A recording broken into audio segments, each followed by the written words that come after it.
Alright. Been a little while.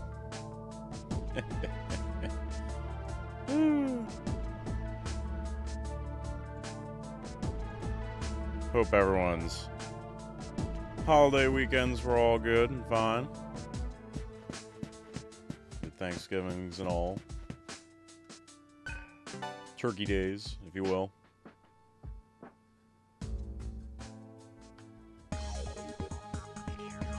Alright.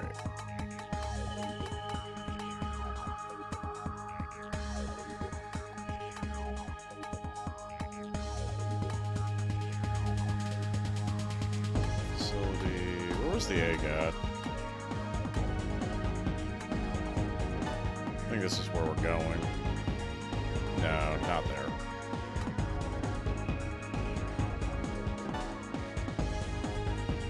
Yeah, here. Going here.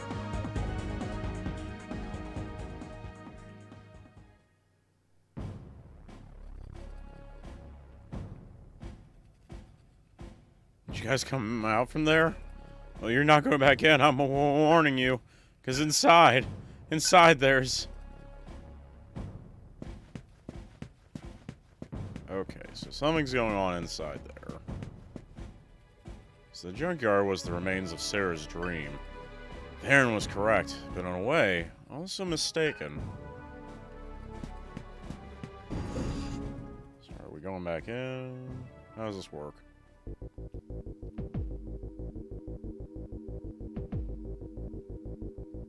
Talk to a researcher here, start a little minigame with Gale.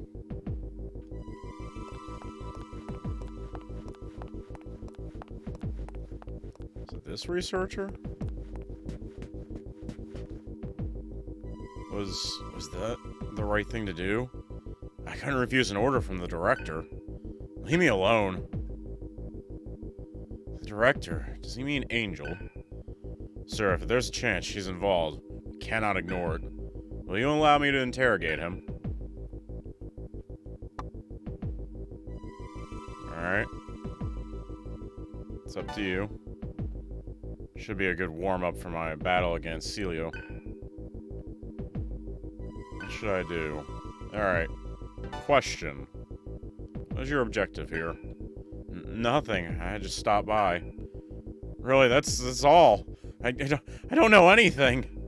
If you refuse to tell the truth, then what should I do?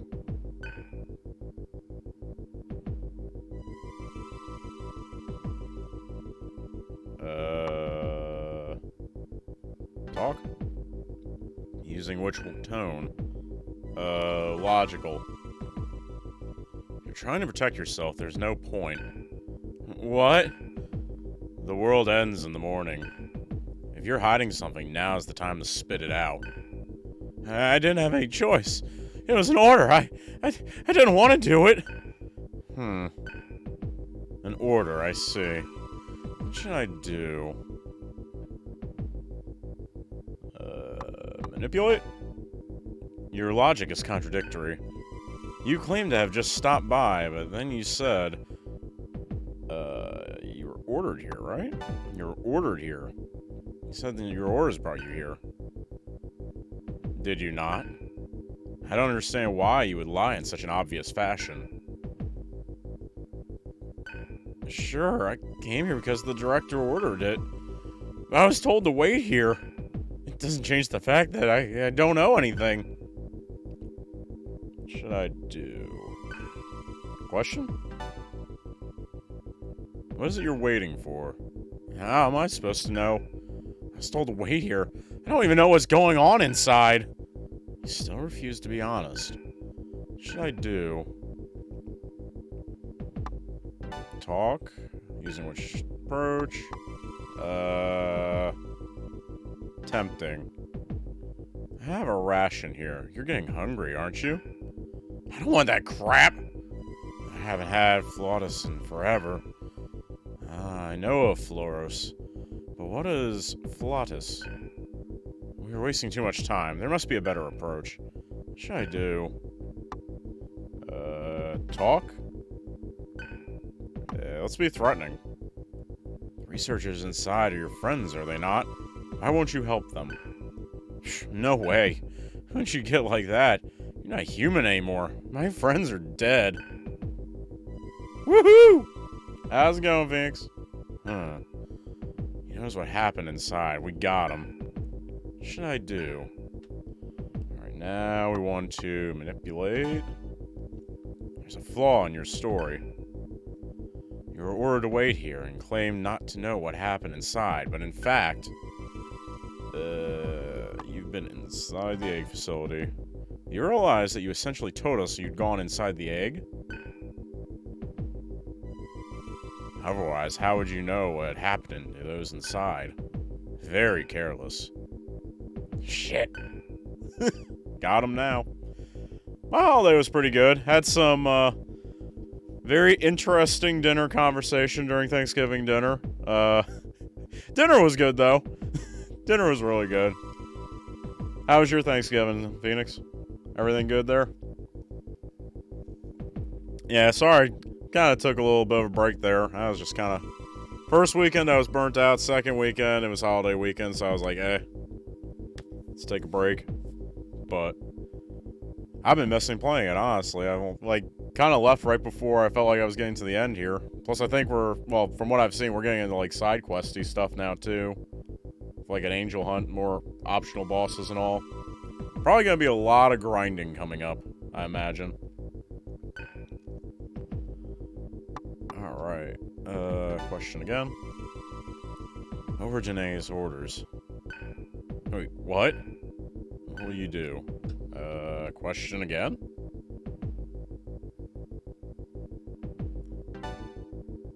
Tell me, what Janae wanted you to do here? You know the director's name? How are you two related? She's an old friend? Sure. I see. There's something you should know. Okay. I guess I gotta talk to him again. I mean, it wasn't really toxic conversation. It wasn't appropriate dinner conversation. So... I work retail. I go store doing remodels and whatnot. And the store that we're remodeling right now used to be a former Montgomery Ward's, right? And it's a 2-floor building, and they've updated the bathroom in the basement, but not the one upstairs. And the one upstairs is like a vintage 90s bathroom, which just seems really out of place, right? So they were asking me about, the location I'm working at right now. I'm telling them different things. And, for whatever reason, it just popped in my mind. Like, oh yeah, if you want to, like, step into, like, a time capsule, go to this place and, like, just walk inside the bathroom. You'll be instantly taken back to the 90s. And my uncle is former maintenance, right? So he starts talking about various, less than pleasing bathrooms that he had stumbled across in his time. And then my mother chipped in. Then my cousin chipped in. And then my aunt literally, you can imagine the type of stuff that they're talking about at the table. And I just started this with hey, this is an outdated bathroom. Now, it was disgusting. It was actually very well kept. But all these disgusting bathroom stories while I'm sitting here looking at my turkey and mashed potatoes and all that. I'm just thinking, this is not normal dinner conversation right now. I mean, it was a very pleasant dinner besides that. I just had one of those, out of bodies, this is, pretty standard for my family. Gross bathroom stories, yes. That was my Thanksgiving dinner.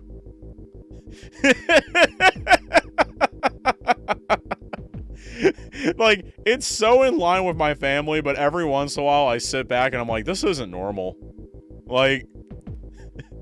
It's our normal, but it's not normal. If I was with a group of friends or something, nah, I'd be dying inside. But with family, yeah, no, this is just par for the course. He released the seal of the devouring angels who descended 5 years ago with Varna and Magneto. Oh, okay. Their minds have eroded to a point where they don't remember anything about this world. They're going to destroy us all. The director knew this. That's why they were sealed in the first place. She's different from before. Lately, it feels like there's darkness all around her. Please, defeat the angels if you can. Oh, so this dumbass released all the angels. Wow. Okay. Yeah, well, welcome to a little snapshot of my family, Phoenix. I was in such a hurry to get out of there, I'm not sure. One of them might still be inside. Okay, so there's probably an angel in here. Hopefully I'm at an appropriate level for this. I'm figuring I'm probably going to be getting pretty close to the point where we have to grind. But, not sure how out of level I am here. So yeah, no interesting dinner conversations on your guys' end? Oh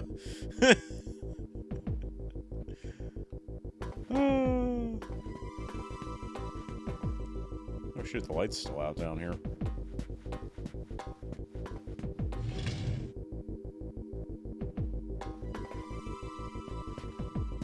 Other than that, I've just been, like, working on the game room and whatnot.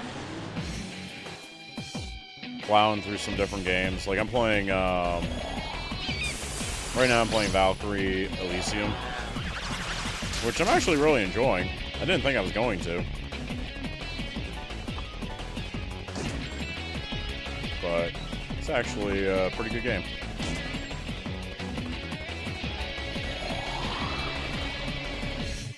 I love Gale's little transformation pose where he does there. He just stamps his foot down, like he ain't having it no more.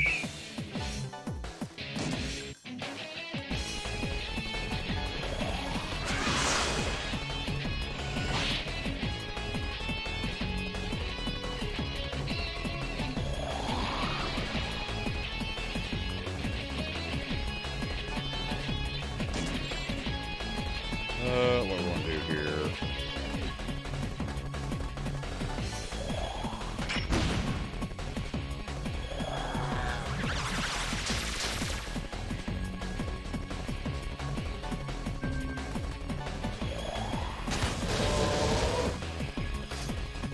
Oh yeah, that's always a fun conversation to get into at a dinner table. I don't blame you.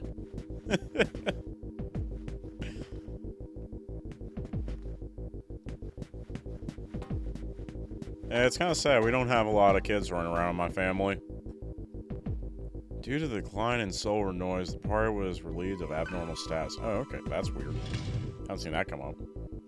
But yeah, so there's me. I'm an only child.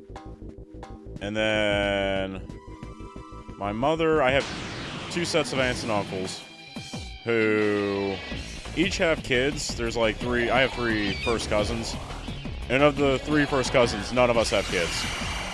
And one of us is in Florida. So there's like no children around for our family gatherings. So it's a little sad.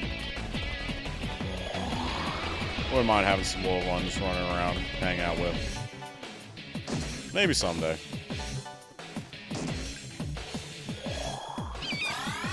Gonna have to settle for visiting the family's cats.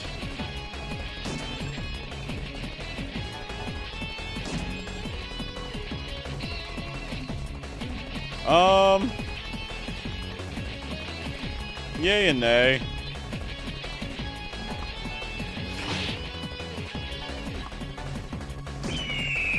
I spend way too much time working for properly getting into a relationship. My one cousin, he's had some mental issues in the past.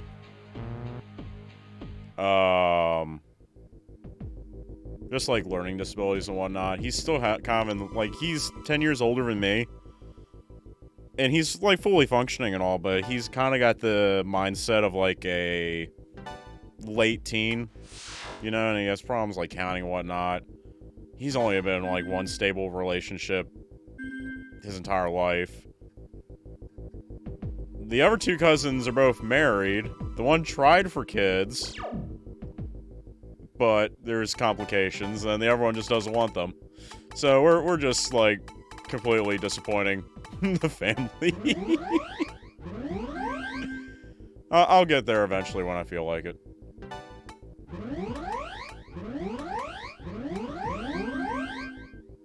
But yes, the fur babies are always a joy to visit. They always appreciate it. That's generally how it goes, isn't it?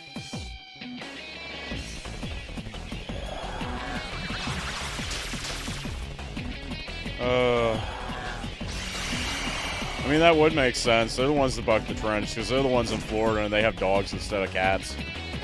So it makes sense.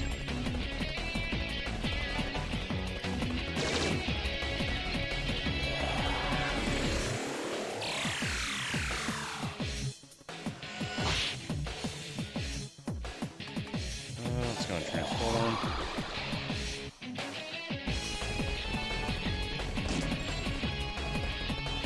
Oh, you know it. At this point, it might be like a race. Because you know there's going to be, like, some low-key, like, there's probably, like, some, behind-the-backs, like, betting on who's the first going to be. Like, I'm not privy to it, but I'm sure these talks are being had behind our backs, you know? Oh, whose kid's going to be the first?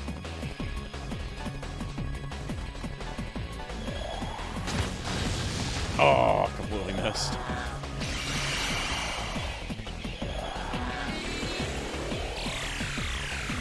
Oh, you know it.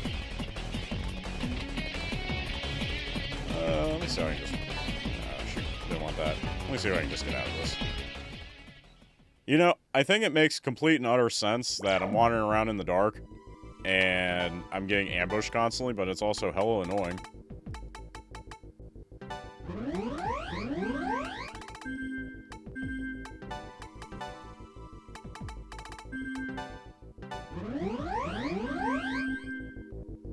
So yeah, should be interesting when and if that ever happens.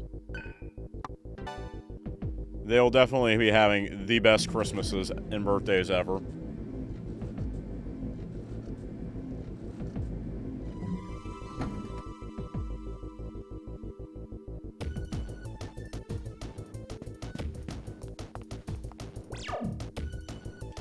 So... me and... So, like, my father and grandfather both, you know, had kids late in life. So I'm pretty sure at this point, my mother is just figuring that that's what's gonna end up happening. Like, I think my grandfather was late 40s when my dad was born, and my dad was early 40s when I was born. So I think she's just, you know, figuring that's what's going to play out again. So I've gotten a little bit of prodding, but nothing too bad.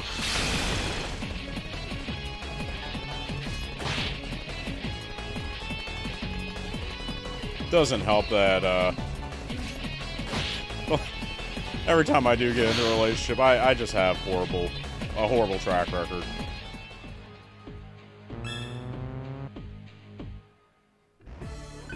Like, every time I get into a relationship, by the time I'm done, I'm ready to just sit out for a while. You know what I'm saying?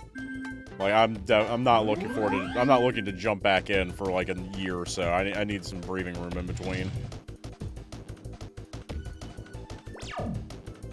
Oh man, like, it's bizarre, right? So I was born in '93, and one of the things that is so weird. Oh boy, we got the spammer. Hold on.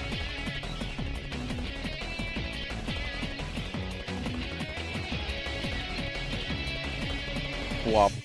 But one of the things I don't feel like people really realize is like media, right? So the range of media that I grew up with, right? I was watching like movies from the 40s, 50s, and 60s, which is what my father grew up with. And then I had a little bit of stuff from like the 90s and 2000s, but for the most part, like the 70s and 80s was like a big like blind part. But it was the same thing with music. So like I get along great with people like they're like 50s, 60s, 70s, because it's like I'm familiar with your media. Like same thing with like TV shows, right? Like I grew up watching like Andy Griffith, Mr. Ed, Addams Family, all that stuff. That was just normal. Like all the old TV westerns, like along with my cartoons. So I was watching like Pokemon, Digimon, and all that, and then we'd be turning around watching, you know, Bonanza. And it'd be like such a, looking back on it, was such a weird grab bag of media that I was growing up with, just because, you know, I'm growing up in the 90s and early 2000s, and my father grew up in the 50s and 60s. Same thing with my mother. My mother was like late 30s when I was born. So it's like I ran the gamut in terms of what I was exposed to.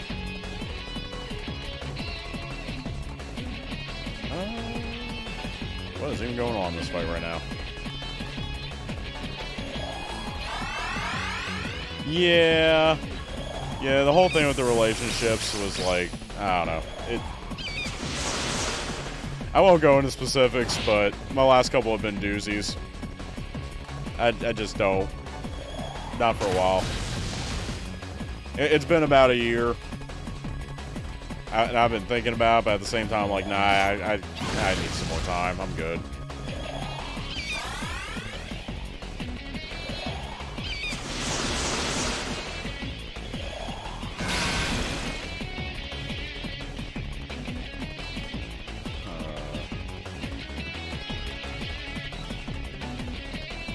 So at least take you down.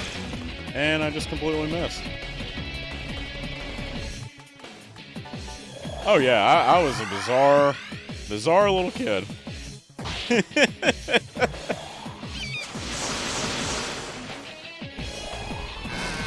But I always had talking points with grown-ups. That is exactly right.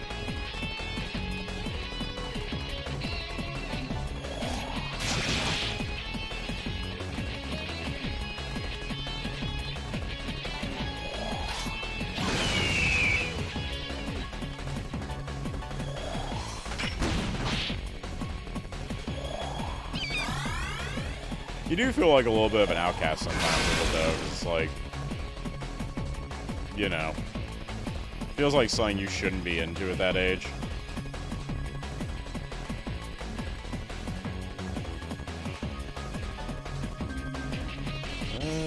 God, what is even a good move here?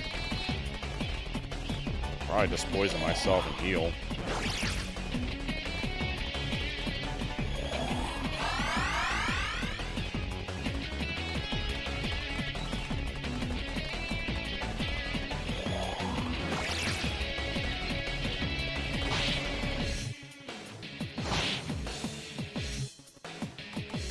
Alright, let's see. Run asunder? Nope, not quite. Heal up again.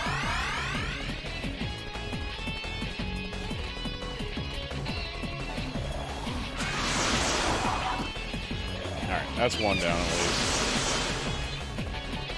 Probably just physical him down.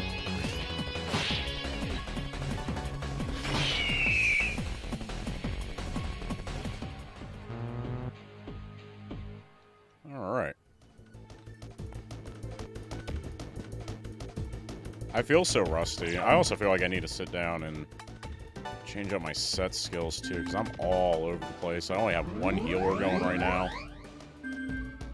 So if I remember correctly, when we played last, I had just beat the one boss. So this is very much a specific boss fight setup here.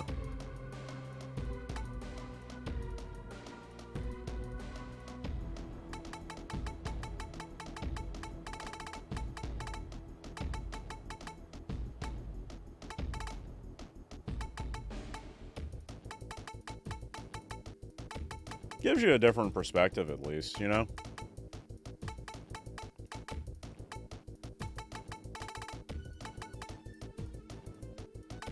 What do I even want to put on here? Run asunder. I have Void Force on here right now. I don't think I need Void Force right now.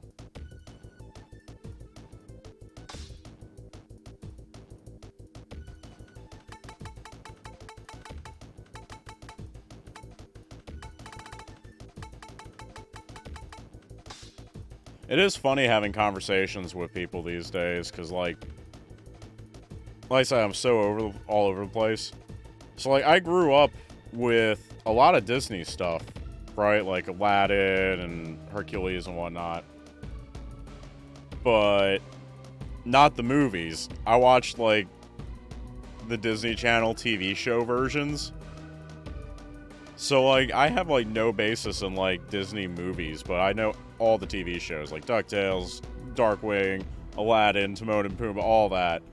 It just always, like, gets a chuckle out of me when people are, like, quoting stuff like that to me. I'm just like, oh yeah, I know someone about that, but I've never seen the movie. I was actually freaked out, like, the last 2 girlfriends I've had too, because they were big Disney people. I'm like, I don't know anything about that. I meant to pick up Scarlet Nexus, but I can't remember if I did or didn't, because the game got so cheap for a while there. Is it worth picking up?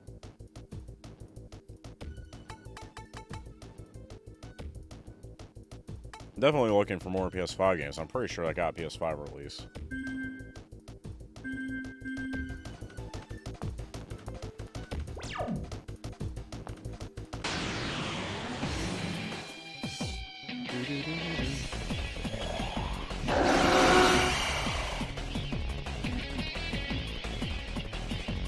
No shame in that.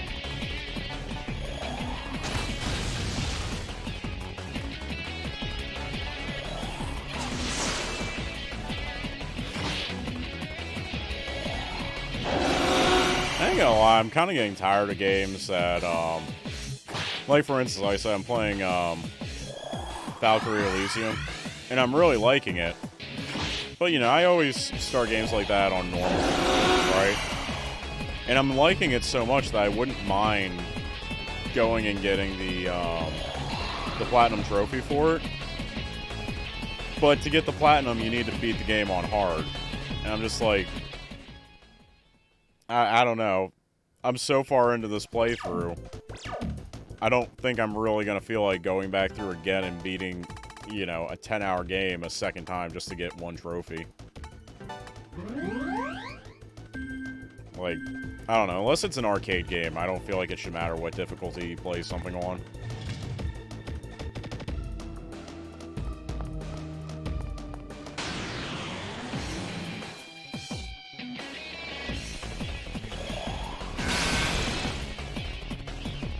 As long as the game's not playing itself.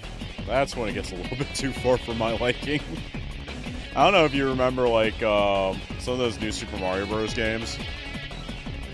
Like, if you were doing so bad, you could, like, start a mode where the game literally just played itself. That was a bridge too far for me.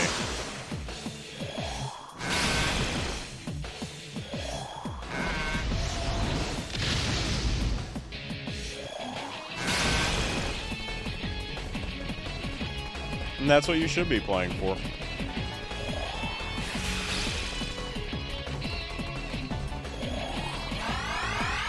That's why I avoid multiplayer games most of the time. Like, if it's just going to cause me frustration, like, why would I bother? I'm playing to have fun, not to get frustrated.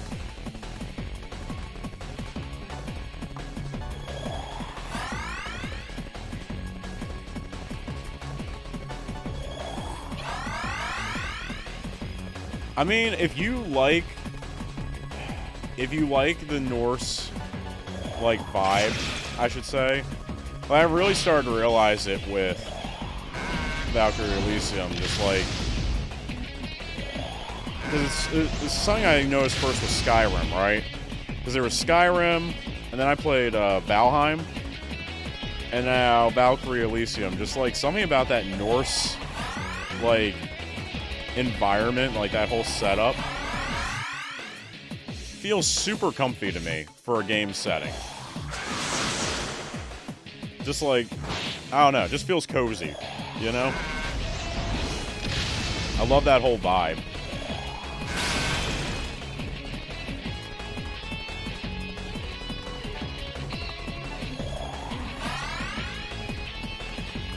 And I mean, it's action combat, but it's not really that hard, honestly. Like, I'm playing it on medium, and I'm getting S ranks, because it's like sub in missions, and they like grade you on the missions and whatnot, and I'm getting S ranks on every single mission. Yeah, just something about that environment, like the snow, you know, the tundra and whatnot, just, it always seemed cozy to me. That's honestly, like, the main reason, like, I always go back to playing Skyrim, is just the environment. Like, I have an embarrassing amount of time in the Skyrim, most of it just because of the map, not because of the actual game story or anything to do with that.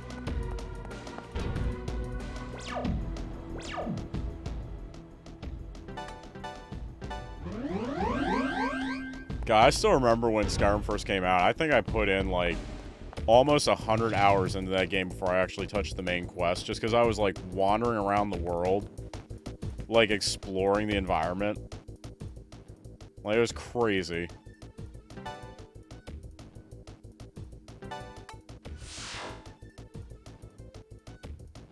Yeah, it's the same type of vibe. Like, when you find a video game environment that just really gels with you, you know? Animal Crossing's always one of those games that, with every release, I tell myself, this is going to be the one where it finally clicks with me. And it never has, and it drives me up the wall, because, like, I'll hit it, like, I'll get it, and I'll hit the game hard. Like, I'll be addicted to it for, like, the first couple weeks or so, I'd say. And then after that, like, I'll get, like, all the fish, all the, you know, the fossils, bugs, and whatnot for that particular season. I'll have that all done. And as soon as that's all done and there's, like, none of that stuff to do until the next season, that's normally when I, like, slowly lose interest in it for some reason. Like, I've never been able to stick with it long term.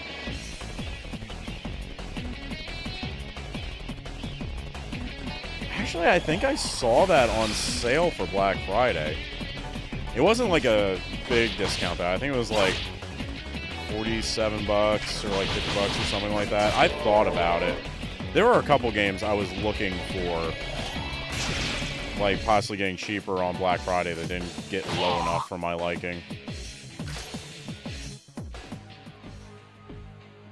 But that was one of them. It was that and the Diofield Chronicle I was looking at as well.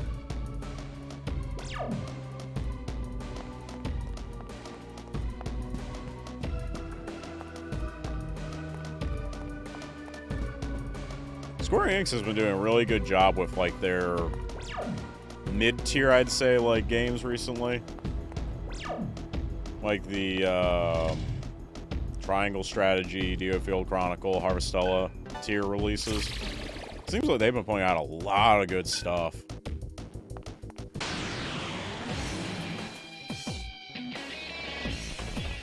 They even did that Tactics Ogre remake recently that actually, I don't know, I thought it looked pretty good.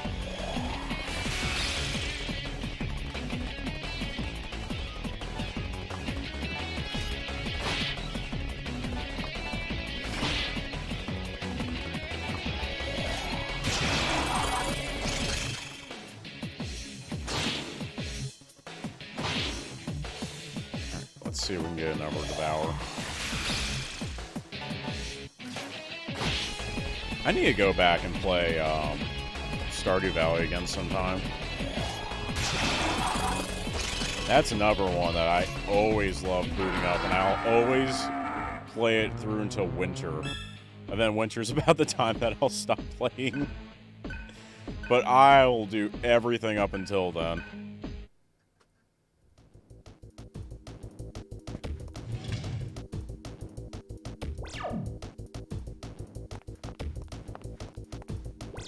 Go back and get a new mantra for Surf.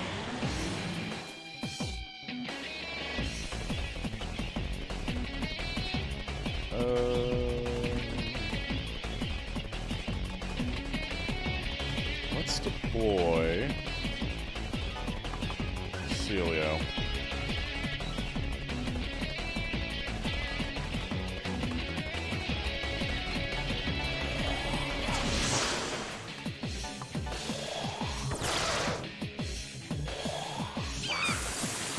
Not just straight magic repel, okay. I do not have a problem. Oh, he's got high counter. That's why. Okay.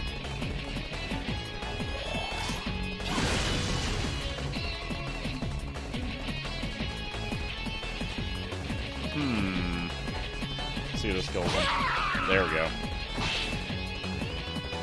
Should be able to physical him down. Yep, there we go.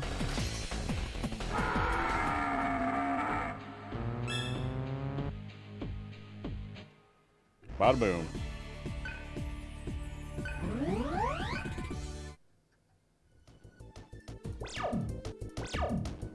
Let's get healed up.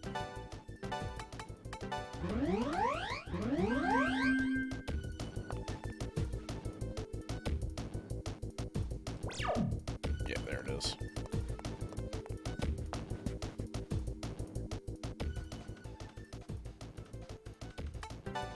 Alright, what do we want to get for Surf?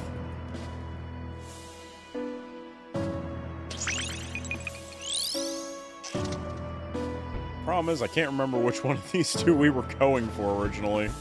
Which one of these two hidden ones? What's Vanquisher? Mute Blow and Chi Blast.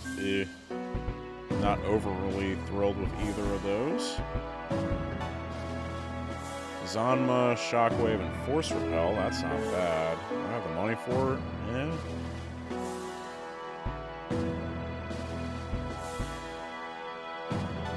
Also go with Ice Wolf and get Mabafula. Or actually, no, I can't. I don't have the money for it. Look at that.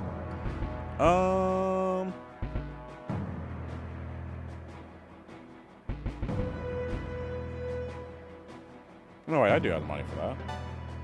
Yeah, let's do that.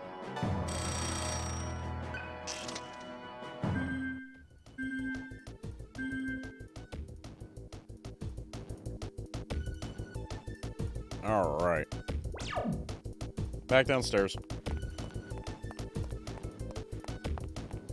Hopefully I'm going the right way. I'm assuming this thing's probably going to be in the lowest levels of this place. Not just some random room somewhere. Although that would just kind of be funny.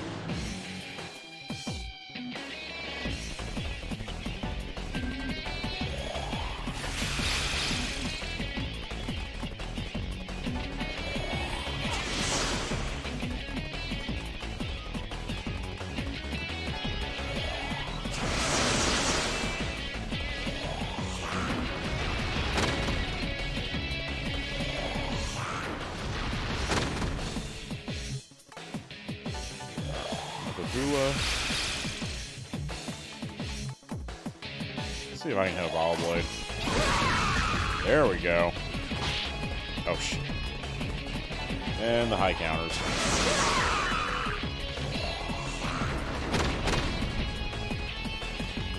Can I get a Devour? Oh, I straight missed. Alright, there we go.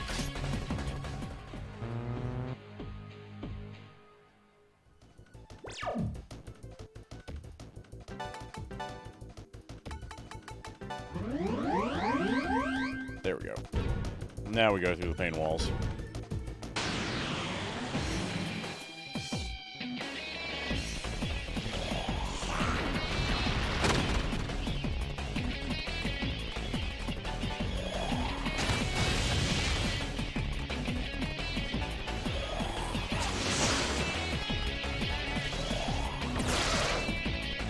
Oh, of course I get that stun right as it ends my turn.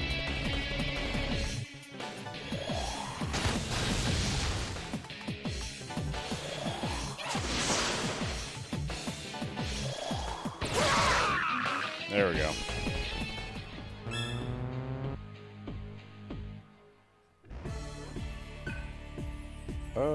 Where should I distribute this? Up my luck to 20. Strength up 1.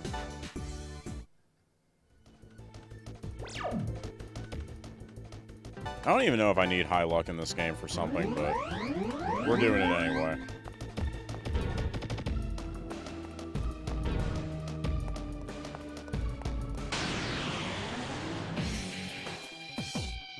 It seems like luck in SMT games just does so little.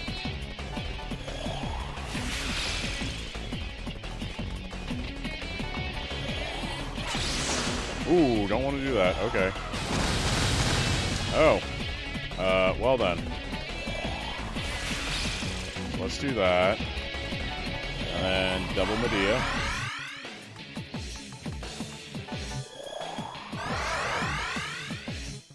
And then we can move Metal Food again. And free crits.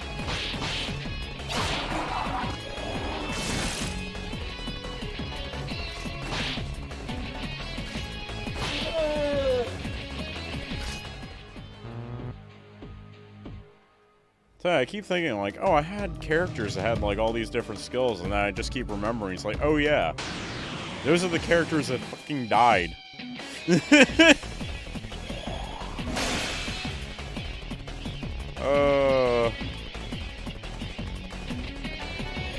are you weak to again? Earth and ailments. I don't even think I have Earth magic on me right now, do I? Nope. Let's see if I can retreat from this. There we go. Let's get healed up. Oh my god.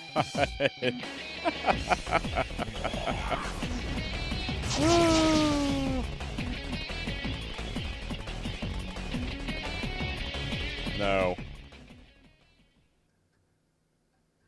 Just let me heal. Please, just let me heal.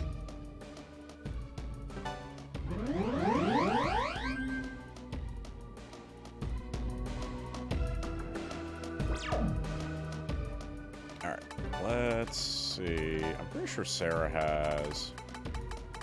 Right? No, she doesn't have any Terra. Cecilio? That's normal Terra. Someone had... There he is, Tarazi.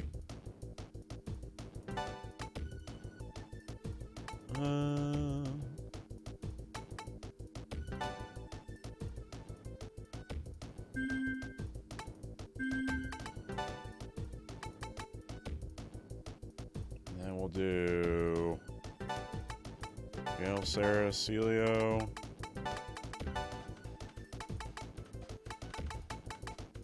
Do mutual karma.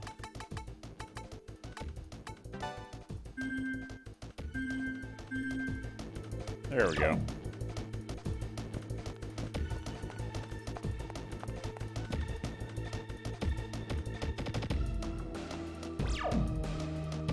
Okay, so that's where the elevator's at.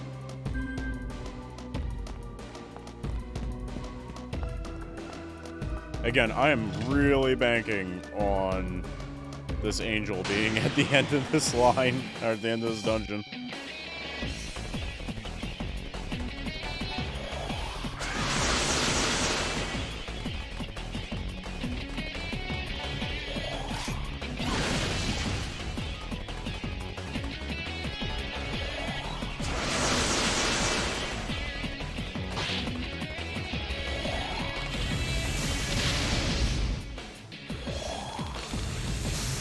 All the curses. Oh, wow, that did a lot of damage to her.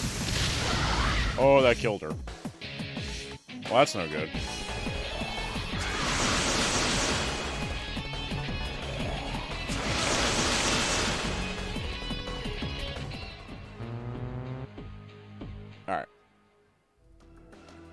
Let's get her healed up.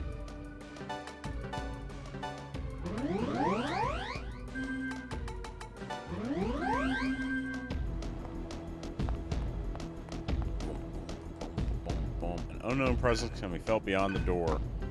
No, let's go save first. I have no idea what I'm going to be getting myself into here. Not even sure what angel it's going to be.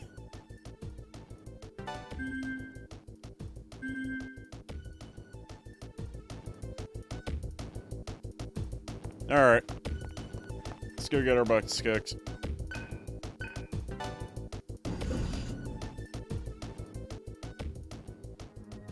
Oh.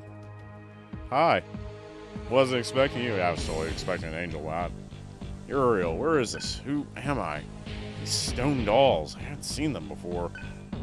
Yes, we took the betrayers and turned them to stone. This is not the same. I thirst. I must find a way to rid myself of this thirst.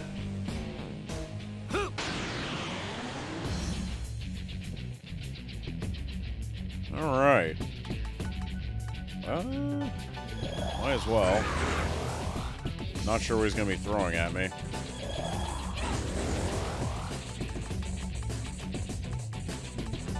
Taunt?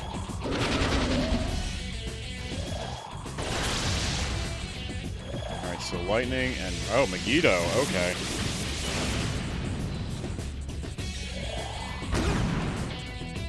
Ow.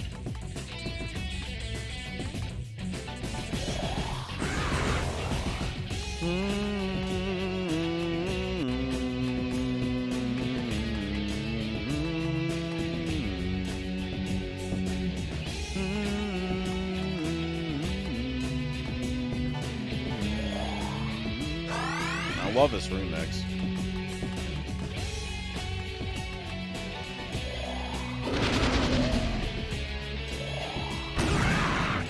Dang.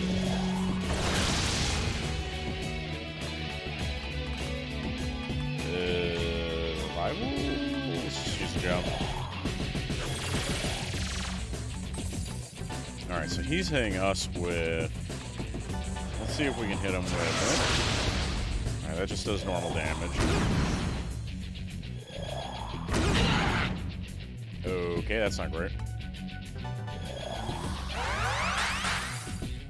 Oh, I'm sorry. I needed Takaj, not Takunda.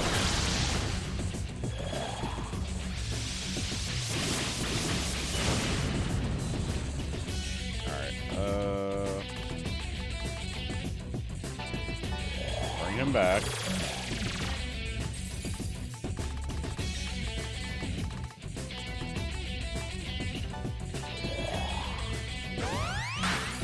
Alright, so he doesn't have his buffs anymore. Much better.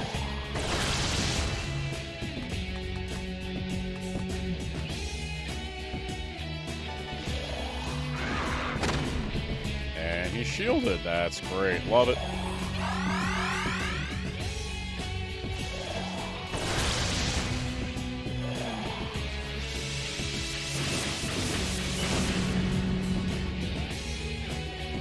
All right.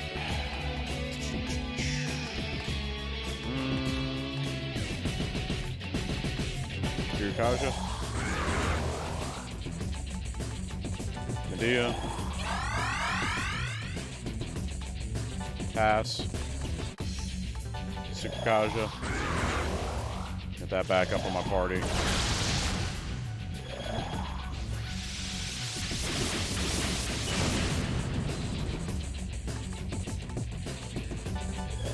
Kaja. Medea.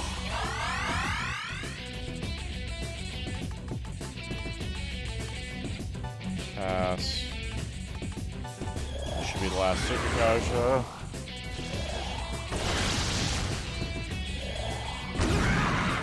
Of course.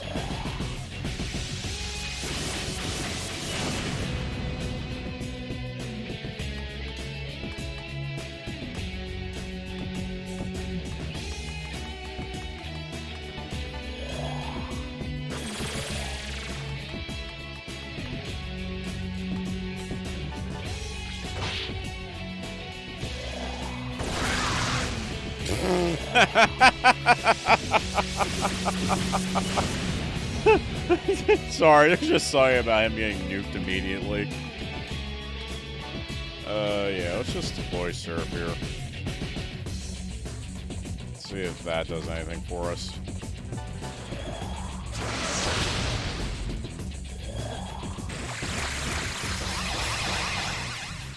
Owie.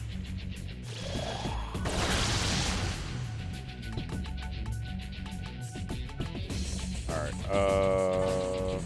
probably shouldn't run this under here. How about Agi? Oh, perfect. Nice knowing you, sir. Oh, he survived. Oh, not for long.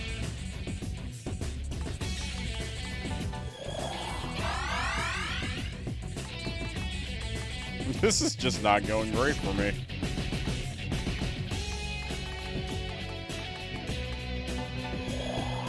Like, I feel like this isn't even a hard fight, it's just me feeling it out and just failing miserably at my guesses. Oh, poor Surf.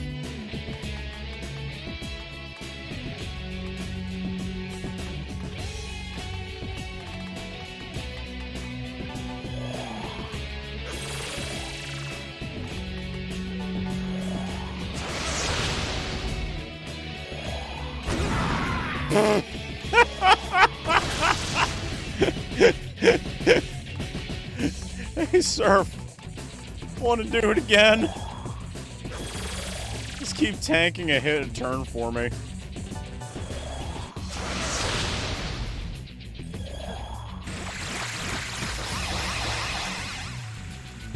Oh, please. Please stay up. No, nope.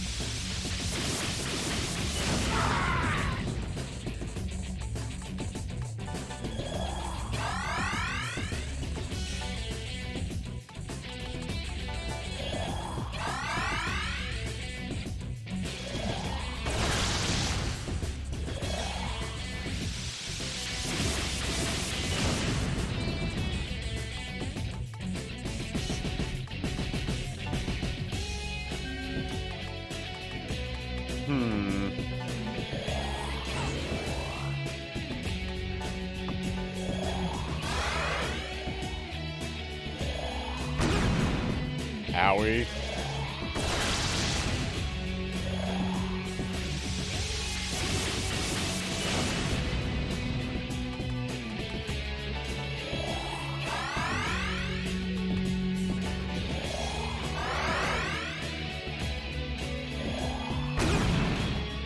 Man, he is getting a crit every time! What is with that crit rate? What is that crit rate? Okay. I'm gonna let him kill me here so I can just reset. But okay, we know not to use fire. Zahn hurts him. I'm pretty sure Zio wouldn't be good either. So, what does that leave us with? Ice? Ice Blast? He's weak to ice. Okay. Okay, that gives me an idea for when we come back. That gives me an idea. Go ahead and kill me, brother.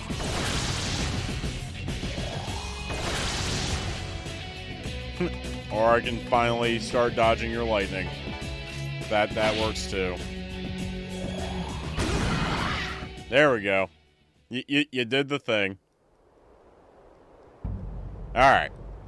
We got this. We got this. I'm not scared of this angel. I'm not scared of this angel. He weak to ice. We got him.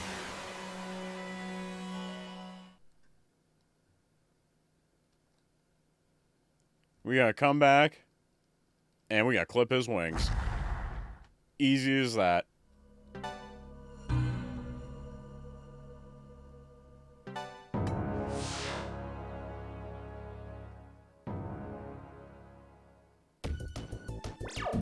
Alright. So, we're gonna want Bufu spells. Who's got the best Bufu spells besides Surf? Well, he ain't got none. Okay. Sarah does. Get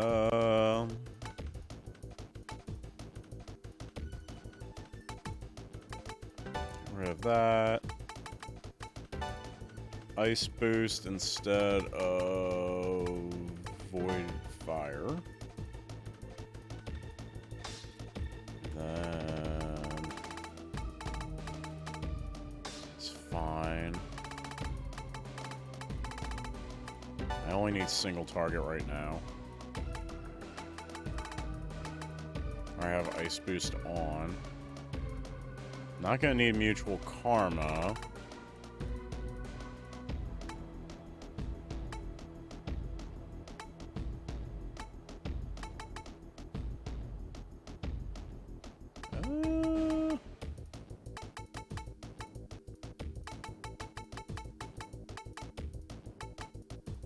Maybe Makakaja instead of mutual karma. And then party will go with Surf, Sarah, Celio. And let's drop a save, so if we do happen to die for some reason, we don't have to go through and do all that again.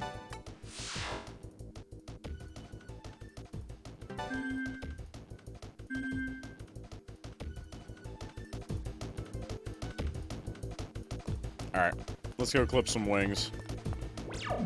We are fully, yeah. Alright. Ration. Top off Celio. Alright, let's do this.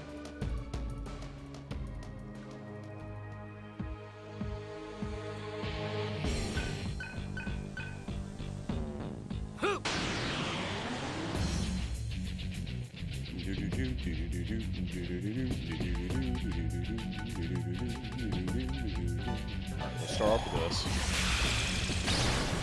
Boom.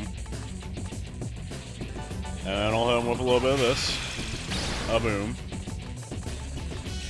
And then we'll taunt.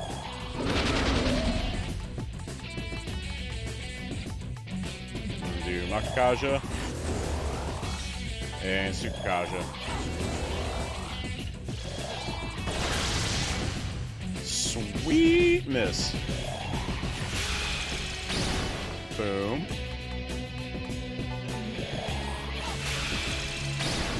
Boom.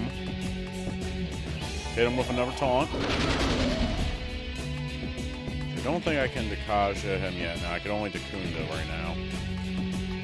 But I can Makakaja and Tsukakaja.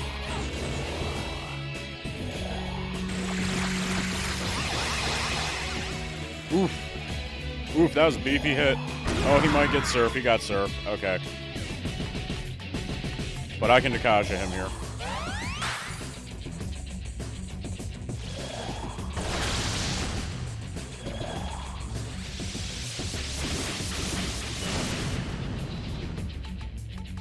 Alright, so we're gonna Bafula here.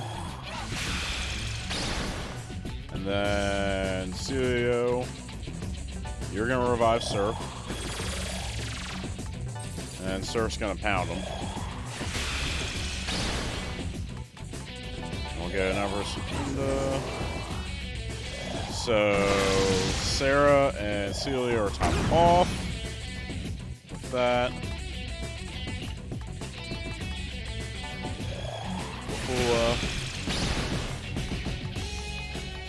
Bafula. Diorama on himself.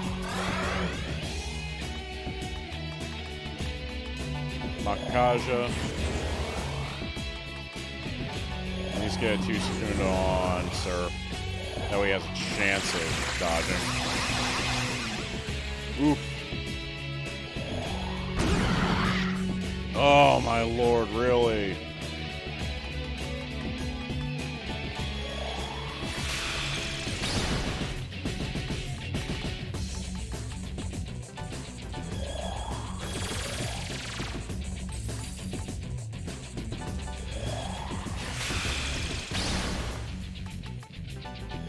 He ain't really got anything on me. I'm gonna need him to stop that.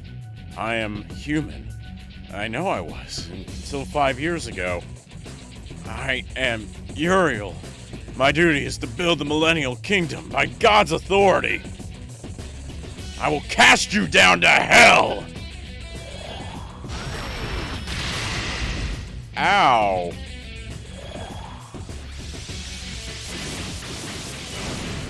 Okay, that might be a little something spicy. Oh, dang.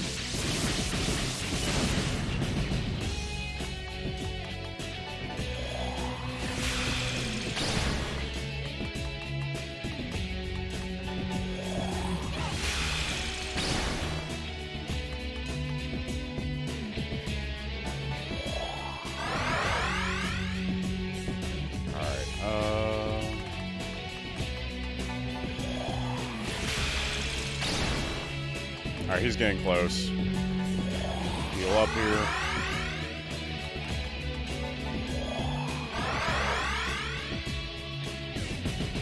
Yes, I am Uriel. I can finally see. Oh god, not a mind charge. Oh shit.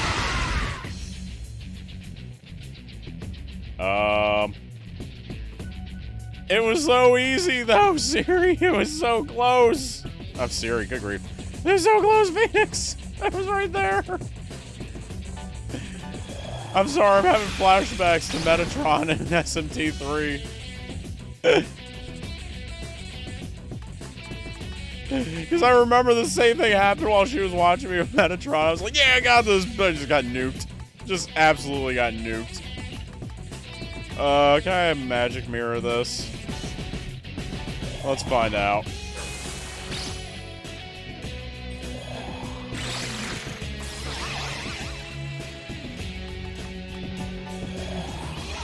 Hacks. Hacks. We're hacking the mainframe. We're hacking the system. I refuse to lose. We're doing this. No, watch, this doesn't get... Oh, he just healed himself! Alright, he healed himself for 146. What does this do? 200. So, okay, I'm still coming out ahead in damage.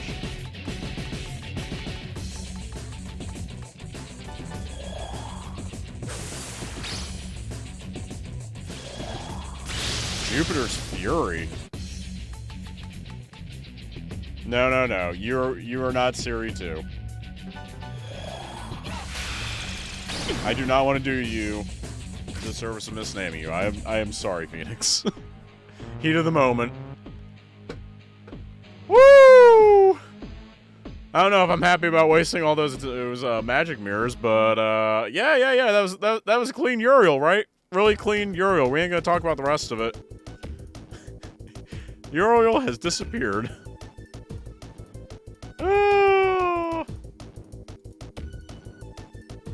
Good friggin' grief. That fight. It was going so well.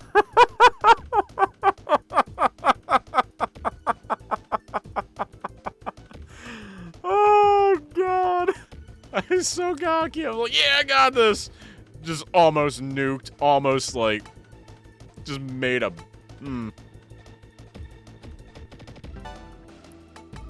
See, that's why you do hoard those mirrors, Phoenix. That's why you do it. So you can cheese a boss that's completely optional, and then kick yourself later when you're probably gonna need it against, like, the final boss or something crazy. Oh, God. Let me look at my cheat sheet real quick and figure out where the next one is. I don't want to run around aimlessly. Intermittent facility. Oh, the internment facility. Oh, okay. That was the prison. Oh, my lord. That was crazy. I had him dead to rights for so much of that fight, though.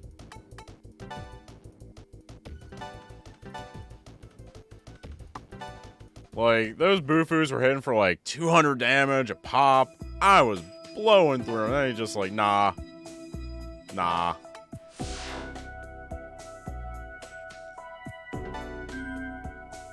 He was just having none of it.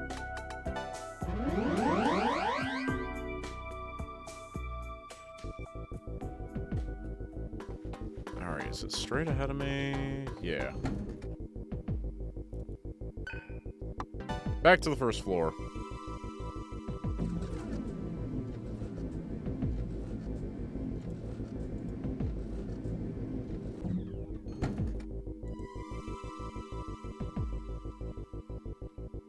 Alright. Get this a little bit. Oh, there's a whole little wing over here I didn't have mapped in. My map OCD is killing me now. Like, where else haven't I mapped? Did I miss anything else? No? No extra map?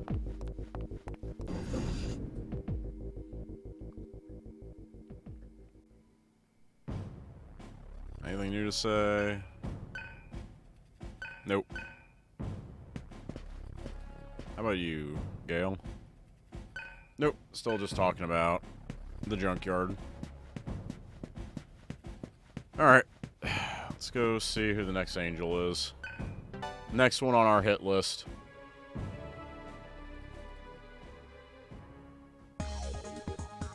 Gotta figure out where the best place to grind in this game is, too. Because we had that nice little spot in the first one.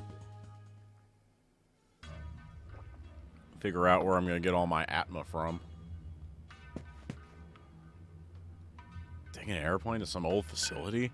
I don't really think I can help you with that. You're going to the sun? Will that really work?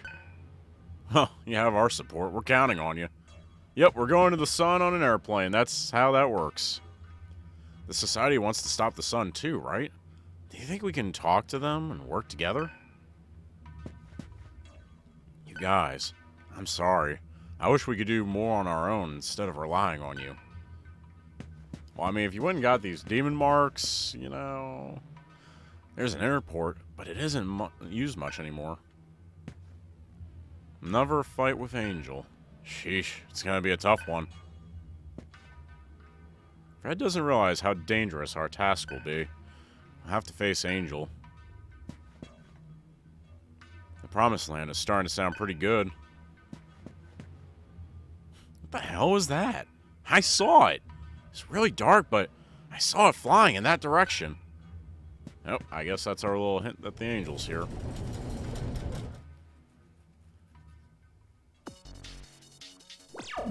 I wonder if that shop's still here. Doesn't look like it, because it was right there. Yep. Alright. That's fine, though.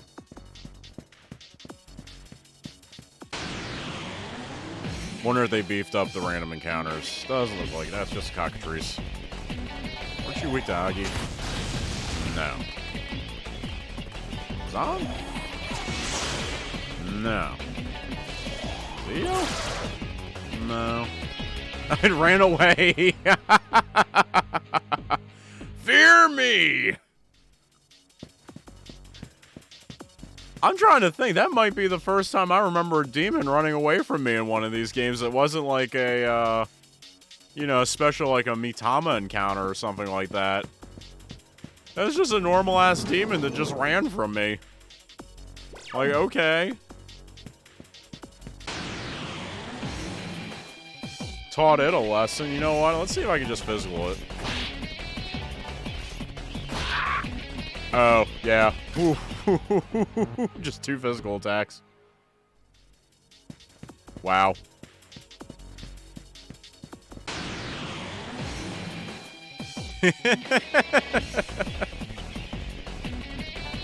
Are you the butcher of Predas?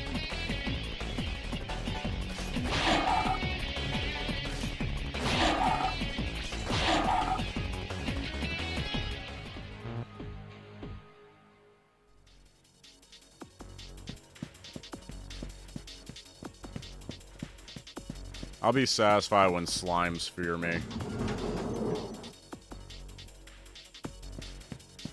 That's one thing I really liked about SMT5 with the demons being on the overfield, is when they realized that they were, like, way under leveled, they actually start running from you. Like, I do appreciate that stuff about having the enemies on the overfield.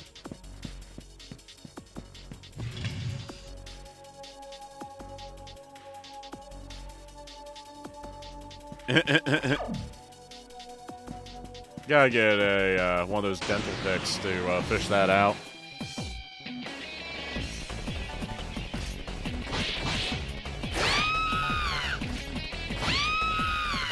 These poor Nekomatas never stood a chance.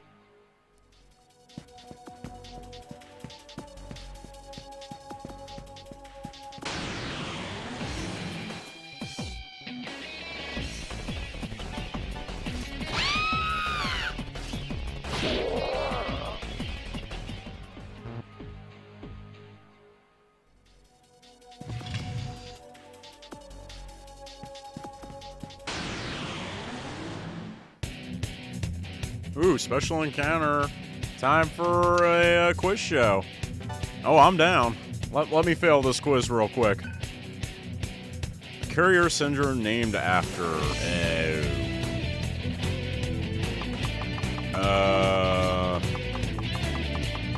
crap, I can't remember already. It's either the person who discovered it or the first victim. I am going to say... I'm not even gonna look. I just picked one. Nope. Dang it.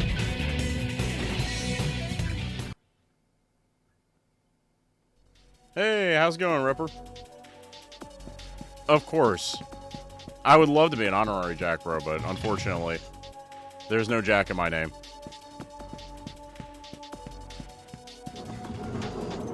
And I failed his quiz, so I don't think he'd let me in. Wait a second, why don't I have this side mapped? Oh, it's just that little corner. Weird.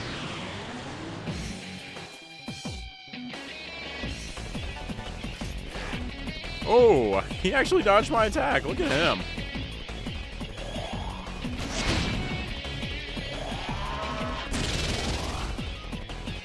Oh, he's gonna hit me with a big attack. Or not. I do feel...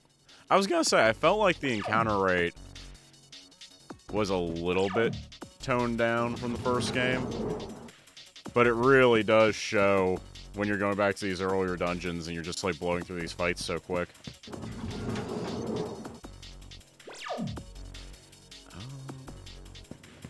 I'm assuming the angel encounter's somewhere further in. I hope. Maybe like down towards the bottom where that office is at. Ooh. At least get a little bit of bonus off this.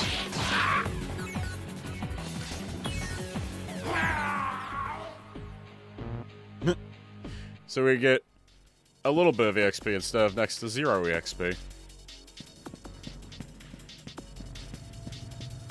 God, I remember I was having such a hard time with this stupid, like, specialty area. Oh man, 2 in a row. Okay. Normally I don't have encounters that close together. And I'm just whiffing on attacks.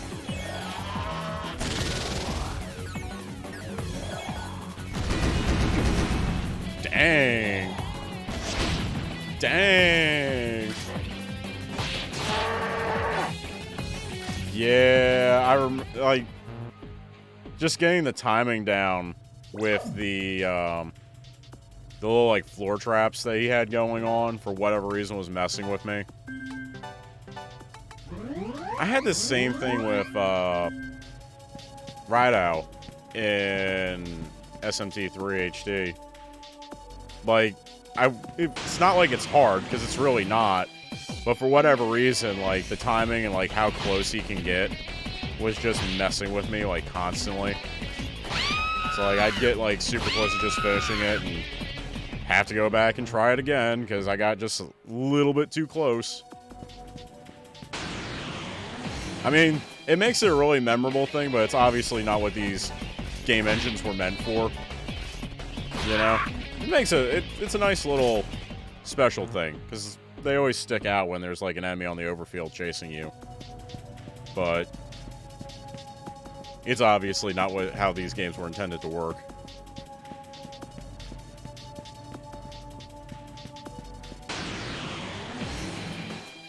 Boom, boom, boom, boom, boom, boom, boom.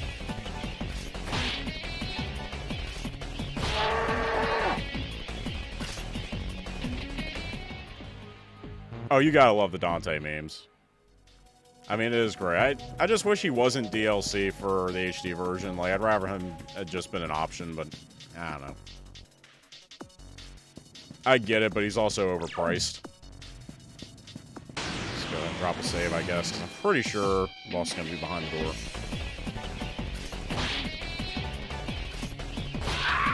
I mean, Rido's just the better character anyway, so I'm cool with that. Plus, we get a twofer. We get Rido and Goto, so.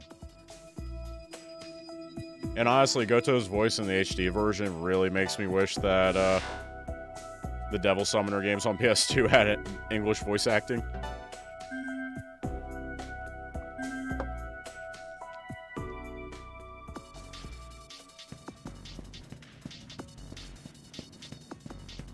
Alright. What do we get? Nothing. Was my guide wrong? Let me consult the almighty guide again. Head inside to the intermittent facility. Make your way to where you use the grinder. Oh, okay.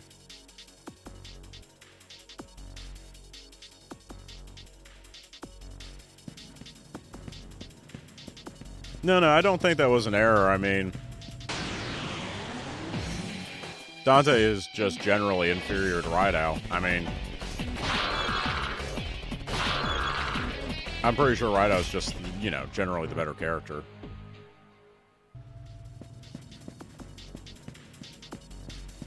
Nothing against Dante. Absolutely love that game, but I especially love, like, Old Man Dante from, like, DMC5.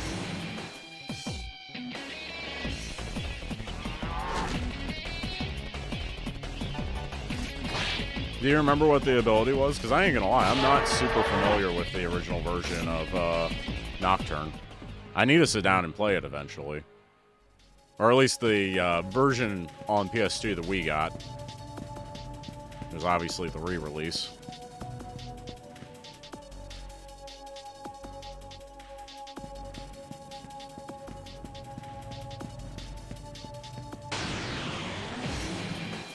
I've actually been thinking about importing one of the original releases of SMT3 too.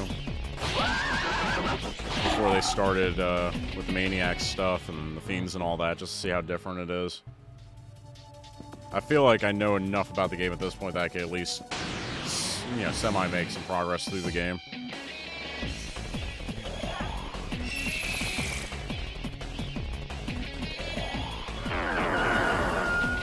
Oh, wow, that is a pretty big difference. Yeah, that Pierce is like a necessity towards the end of that game, especially if you're doing True Demon Ending. So yeah, no, that's oof.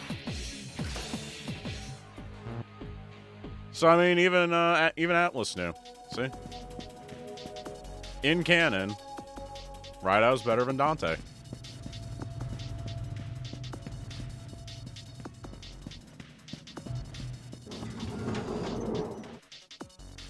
Yeah, because I think they were literally, like... Because Rido version came out after, so...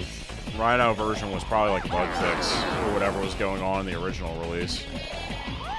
Because the Rido release, if I remember correctly, was actually, like, a pre-order bonus for... Or, like, a first print bonus for the second Devil Summoner game. It wasn't like it was its own thing. It was, like, the last release with all the bug fixes and whatnot.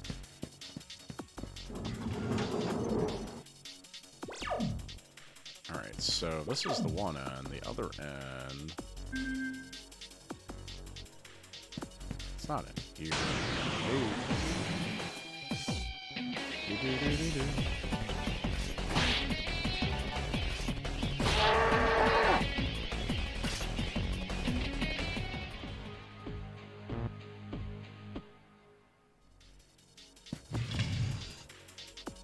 Yeah, but I think it was bundled with the second Rideout game. There's like a special release for it. There's like a buy one get one type deal. Like if you buy Rideout 2, you get the re-release.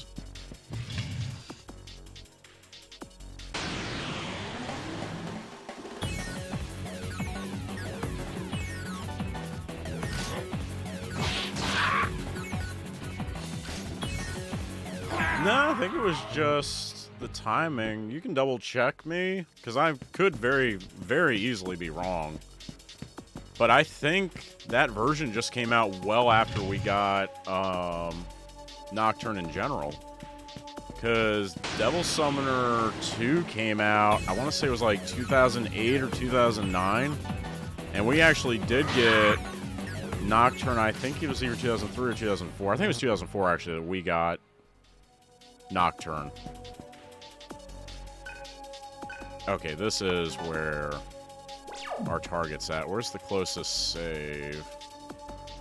No, I can just teleport back to the door and come back here. It's not that big a deal. Figure out what we're dealing with. Probably gonna get nuked. Figure out which one it is. This is not the factory I know. Who am I? My thirst. I must quench this thirst. Alright.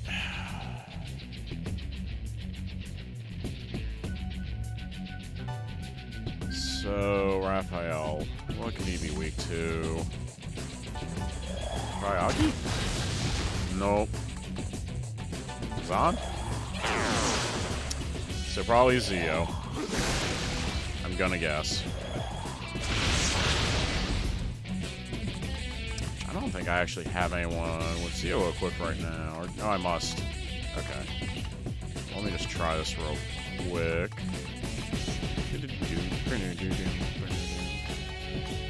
Do I not have... Oh, I don't. Okay. That's cool. Let's just go ahead and do that then.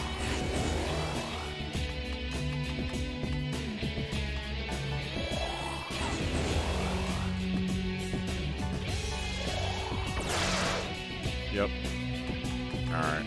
So I'll know that for the theoretical next round.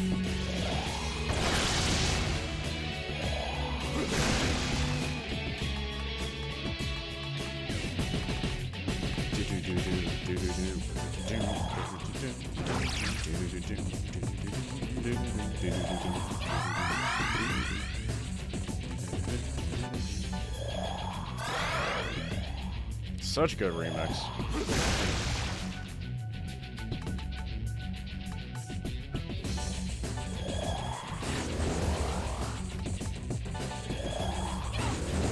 I assume he's probably going to be doing the same type of crap that Uriel did. I was saying, honestly, I haven't played through the whole thing, but after playing some of Persona 5 Strikers, like, honestly, give it to Koei Tecmo. Since that game was already kind of like an action RPG anyway, just let them make a Devil Summoner 3. Just, you know, in that kind of like almost Dynasty Warriors-esque way. Like, that'd be really cool. I don't think they're ever going to do it, because they seem to not want to have anything to do with Rideout in general. Like, the actual character design, since it's kind of problematic in certain regions. But it would have been really cool to do something like that.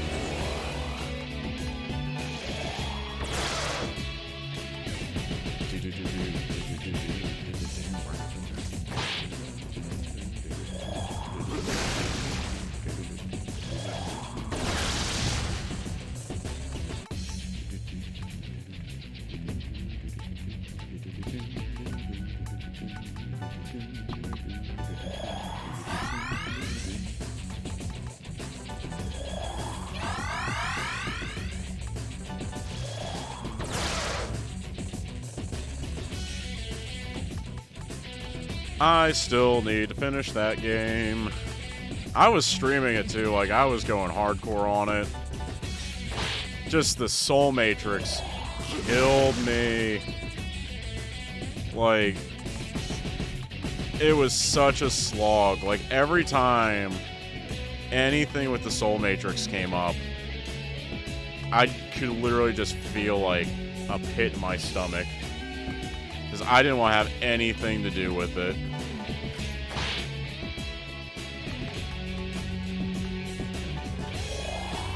Because that thing, like, there was no dungeon variety from what I saw. The Soul Matrix was too long. The map gimmicks were basically, like, half implemented. Like, there was teleporters, but the teleporters literally teleport you in a straight line. So it's like, there was so much potential there. So much potential. I mean, the thing is, though, like, it was never going to be able to match what made the original Soul Hackers so special. Because what made the original Soul Hackers so special is the era that was made. It was literally a product of its time. Like, even playing that game today, it is such a 90s game. Like, it's that 90s era of, like, you know, like Blade Runner, that type of futurism. And, like, yeah, they did the newer Blade Runner movie, and they kind of recaptured that a bit. But, you know, it's kind of, for the most part, it's the thing that's past. Like, that outlook on the future. It was really forward-thinking for its time. I'm glad that we at least got the 3DS version. It's a shame that we never got, like, a proper console port of that game.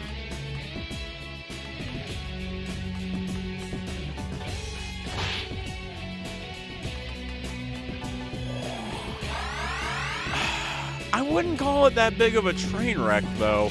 Like, it kills me, because, like, I didn't hate the story, really. And I didn't hate what I saw for the most part of the characters. The problem was, it was like a bare-bones plot that they just stretched way too thin.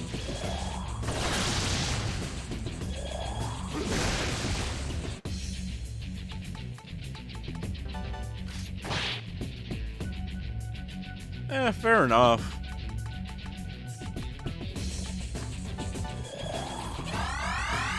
I mean, that's probably a decent way of looking at it, honestly. Like, I don't know. I always figured, like, there's a reason they took SMT, so, you know, Devil Summoner off the title. Like, they knew something was up.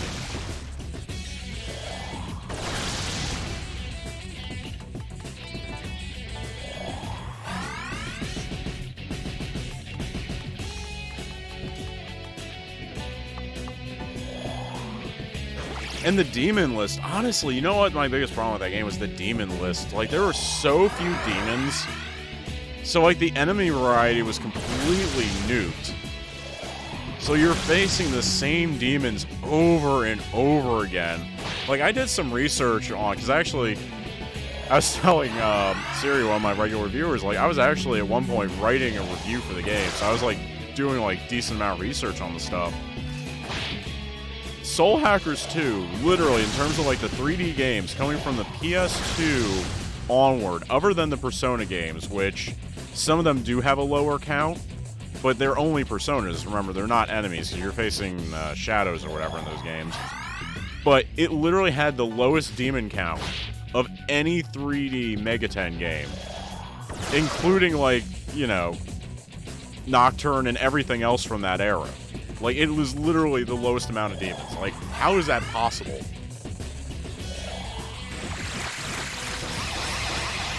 And then you're gonna have 15 of them be DLC exclusive? Like, what?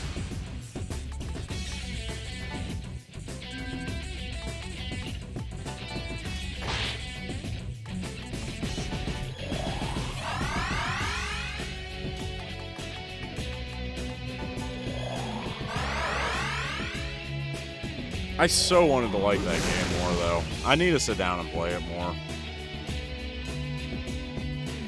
I was so hyped up for that.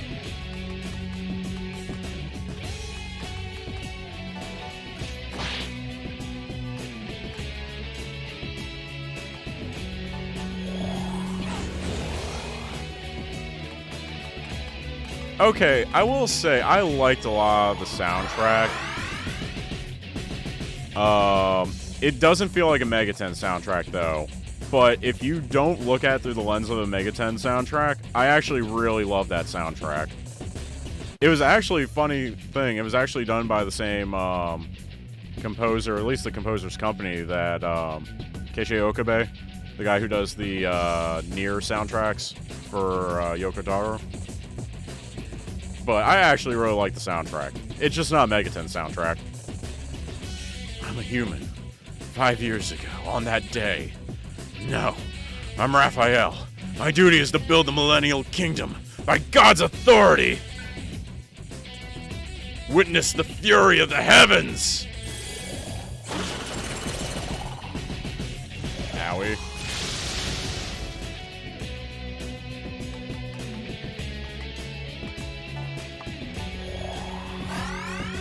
Oh, I love SMT5 soundtrack. Oh yeah. I'll defend SMT5 soundtrack. I will say, 5 soundtrack, if you listen to it before you play the game, not that hot. Not that hot.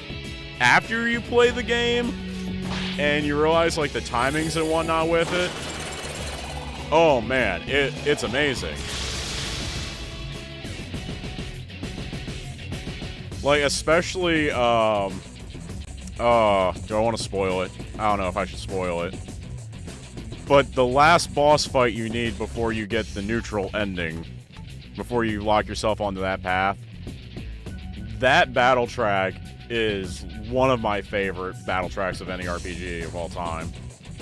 Like, I just love the way it, like, builds up and the timings and whatnot on it. It's such a great track. I could gush about that track all day. So yes, I love me some SMT5 soundtracks.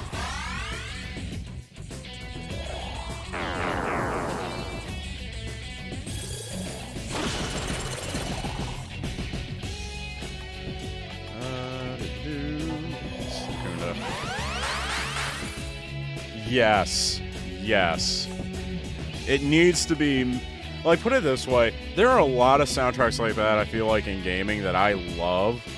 That a lot of the reason that I love it is that while I'm re-listening to it, even if I'm just listening to the audio, I'm playing... You know, I can see it in my head while I'm listening to it, you know? It's like I'm reliving that memory. And that soundtrack really gives me that feeling. It's such a good representation of that game.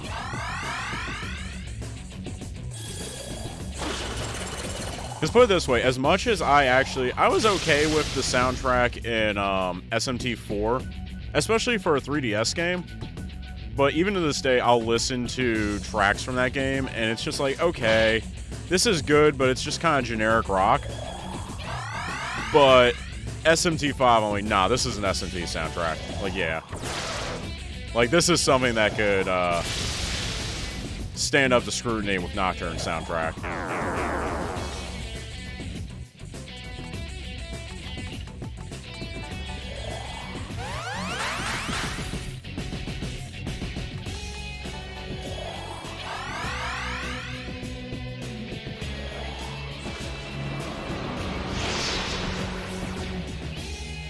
Yeah. It had a lot of good atmosphere, but I'm thinking, like, specifically the battle tracks, like, the boss themes and whatnot, it was literally just, like, butt rock. We got butt rock.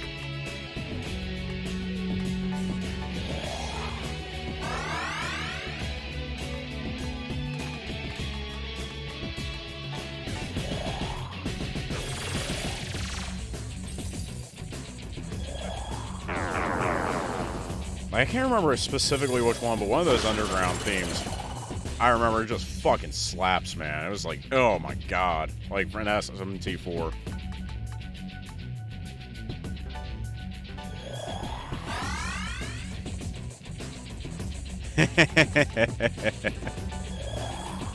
Oh god, the good old Minotaur fight. It's funny because I never found that fight that hard. You know? It wasn't until I really started looking around online that I realized that was the fight that everyone was just like, oh my god, Minotaur, such a hard fight. It's, you know, oh, friggin'. Dang it, I can't think of SMT31. I'm blanking. Yeah, Medusa was always friggin' the hard one for me. I was stuck on Medusa for a little while. Yeah, Matador. And honestly, I never found Matador that hard. I beat him the second time I faced him. Like, as soon as you realize that, okay, he's basically, like, triple secundaing himself, and you gotta get around that, and he's using, you know, Zon spells. Like, okay, got you. I think that's what really gets people, is, like, SMT games generally aren't hard. You're probably gonna lose the first, like this. Like, I'm probably gonna lose this fight. But now I know what I'm getting myself into. Like, I'm dragging this out and I'm trying to win it, because I don't like going in and just giving up on the first attempt. But it's really about those, you know, subsequent attempts when you know what you're getting into, you rebuild, you come in with a better strat, and you try and wreck shop. You know? Like, it's not really about that first attempt. I feel like a lot of people, they go in, they hit it, they get frustrated, and they walk away from it. Or they're just not playing it right. It's kind of like when, I remember when Demon Souls first came out, right? Yeah, see, I'm probably going to lose this. Honestly, I'm probably just going to let it happen, honestly. Yeah, let's just let this happen. I'll come back re-upped. But I remember when Demon Souls first came out, and everyone was talking about how hard the game was. And it wasn't really that the game was that hard. It's that it was an action game that actually made you, like, block and, you know, dodge. And most people just wanted to run up to stuff and act like it was DMC or something and just start slashing. Like, you gotta figure out how the game wants you to play it, you know? Like, every game's different, and, it, you know, sometimes it clicks with people and sometimes it doesn't, but you need to figure out, you know, how the designers intended the game to be played. Because even if it's in the same genre, it doesn't mean it was made the same way, you know? Oh, yeah. And honestly, that's the one thing I don't like about the newer SMT games. Well, there's two things. I don't like how they split off the physical attacks now to where they're using MP. That's completely stupid. It worked great the way it was before, because physical was always overpowered, but in the early game, you had that risk of you were using up your HP, and it was a risk-reward of whether you should use it or not. So I hate that they changed that to MP. But then the big one is SMT5, using the Persona method of buffs and debuffs, where they only last for 3 turns. Like, I actually like my battles where I'm, like, mentally keeping track of, like, okay, we have this many buffs going on, this many debuffs going on. Like, I'm super used to that. So that was one thing about SMT5 that really threw me for a loop, was getting used to that. Oh, yeah. Oh, yeah. Like, I remember SMT5, I didn't use as many debuffs, nearly as many debuffs as I used to. Like, later game, once it got to the point where you had, like, Idun with her golden apples, where you could, like, you know, completely buff yourself up. Like, I was doing that type of stuff. Or if you had, Debilitate. But, yeah. Yeah, the Magatsushi skills were really easily abusable. They did. I like that they had all those unique attack animations for different demons, though. Like, honestly, as a also low-key, like, trash Pokemon fan, like, Atlas really, really put Game Freak in their place with, like, characterizing, you know, their creatures, quote-unquote, for the series. Like, I loved, like, finding a new demon that had, like, a unique attack and just seeing the unique attack animation. That added so much more character to the demons. It was great. I absolutely loved it. Alright. So we need Zeo.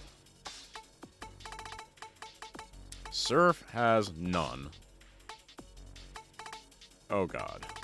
Gale has none. Sarah has none. Oh no. All my CO is all my dead characters. No!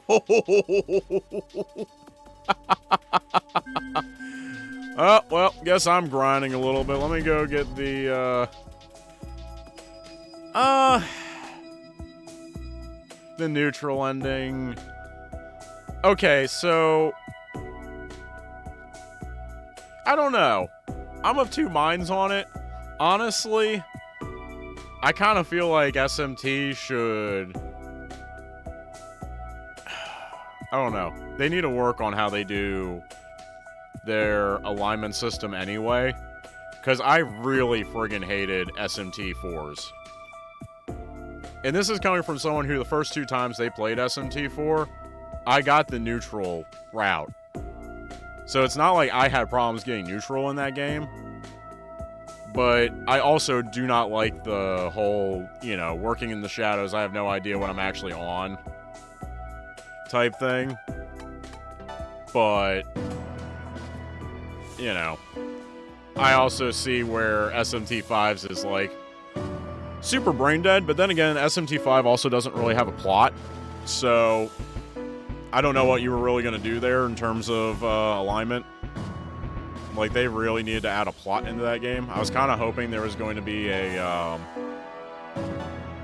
like a enhanced re-release for that.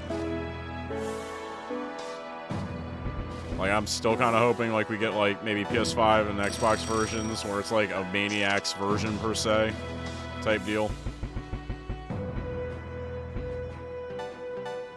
Because it really needs it.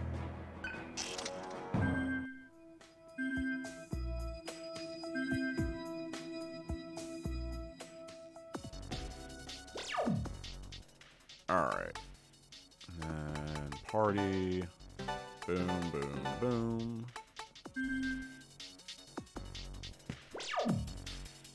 Yeah, I do think they could definitely do better with that.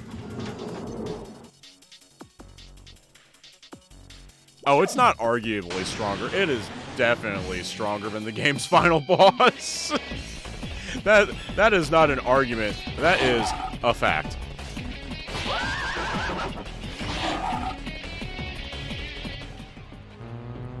That boss is legitimately the hardest boss in the game.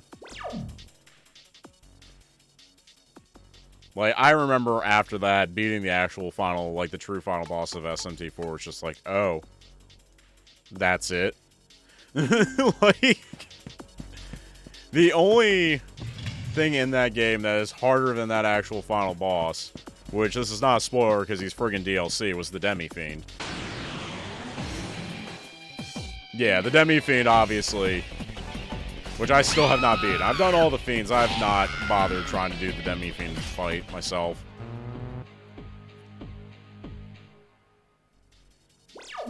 No, wait a second.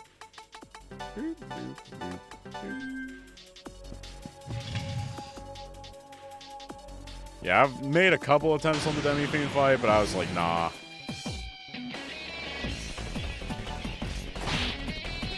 On the topic of the Fiend,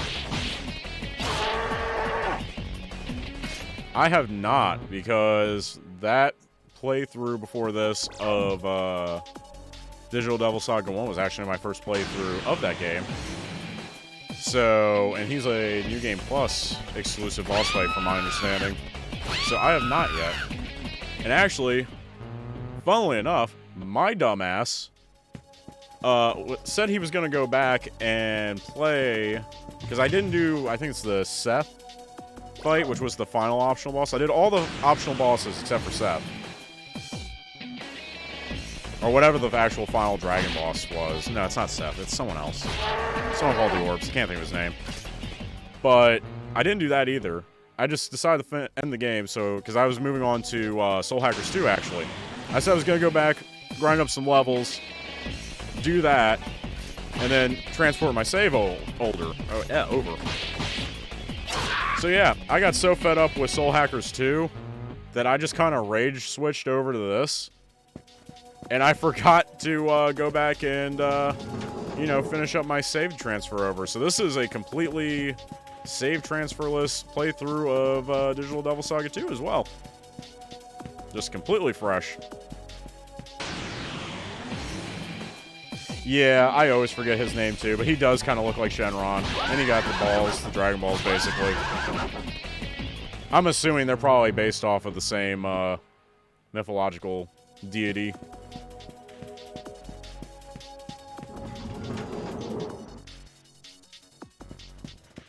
Because that would definitely make sense.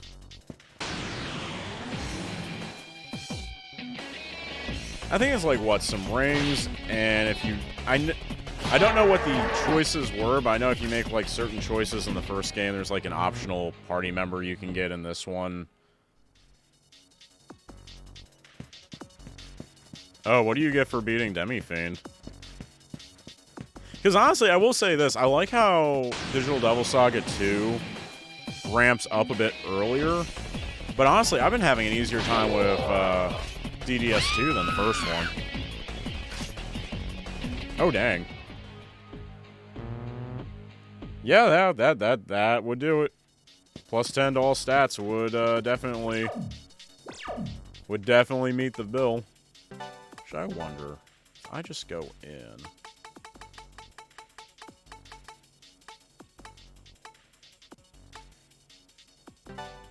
I'm curious about something.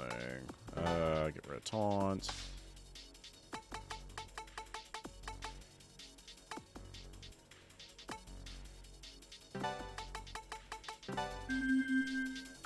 Yeah, plus 10 to all stats for early game would be bonkers. I assume you only get one of those, right?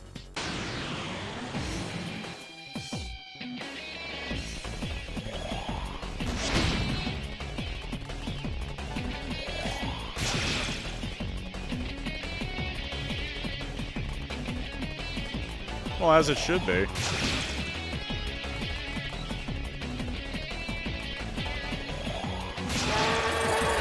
I was reading about it online, and I think someone said basically, like, they basically made that fight to mimic what it would feel like if you just, like, were a mob that randomly ran into Demi-Fiend in Nocturne.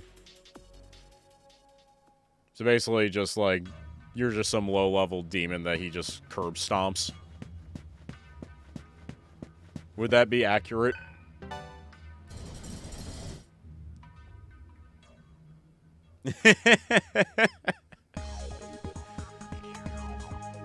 Where would be a good place to go and grind for a bit?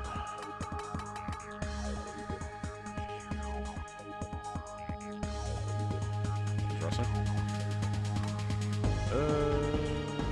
Side. I guess I could go back to the laboratory.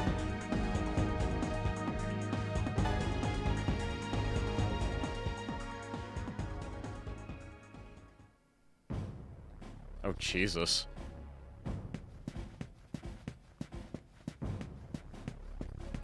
He just doesn't have any of your shit. He's like, oh, you didn't do the thing I like. Nope. Go sit in timeout.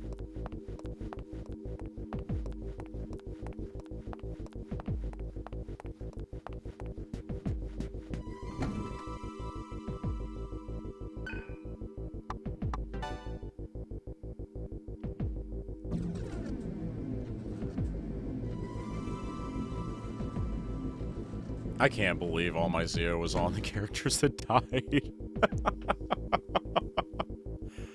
Oh, God. This is such a me problem.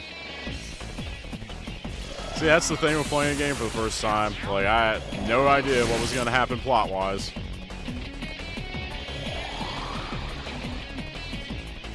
Wasn't really expecting, like, half the party to get nuked or switched around.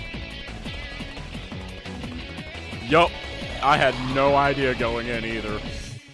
Like, I was so confused when Surf was gone for a while there. I was like,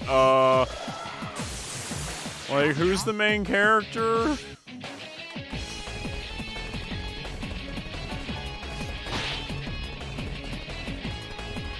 Like, it was legit worrying for a little bit there.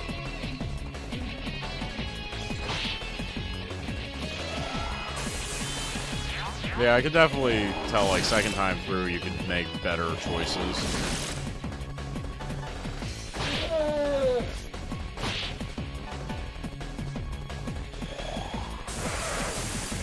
Thank you for that void ice. Actually, I did like using Argelia. That really sucked. I still miss my Argelia. Oh, too soon. Too soon, Ripper, too soon. F in the chat for Argelia.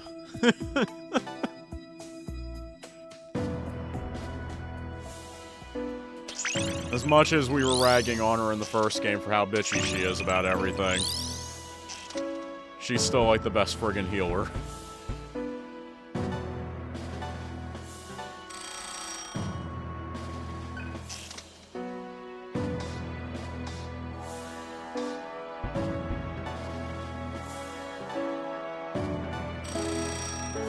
Oh god. Oh god. Mistakes were made. Many mistakes were made. You see, that's one of my big things in any RPG, honestly. It's almost like the universal truth. Like, the more healers, the better. So, for this playthrough, it was very much, you know, it wasn't great when she left, because she definitely had my highest level healing spells. But it wasn't the end of the world. Because I think I had her up to, like, Dairahan or something like that. I was like, oh, man, you know, I got a lot of healing going on this playthrough. This is gonna be easy. Oh, wait, she's dead. That's not great.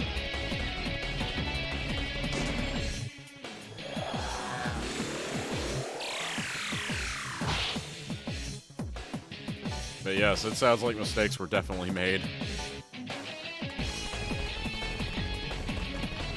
Let's see if I can get the Devour here. Nope.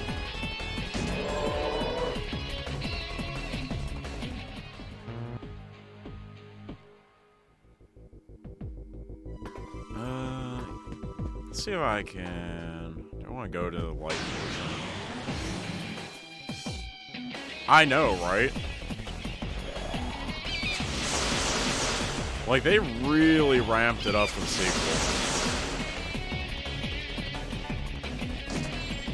Well, that's one thing I did get used to from the first game, was that I couldn't get used to, like, a stable party. Like, I definitely had, people who were specialized in different things, you know?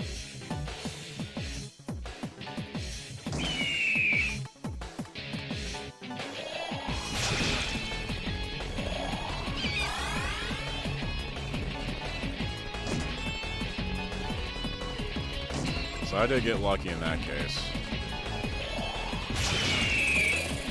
There we go. Now, I have not looked at the speedrun for these games at all.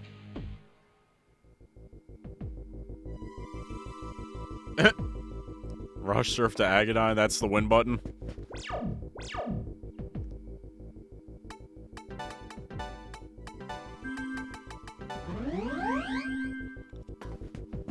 You see, I was totally unprepared for Digital Devil Saga when I first started playing it. Because, like, I've heard about the game a lot, but I didn't really know anything about it, you know? That I didn't really fully understand the hunt mechanic at that point.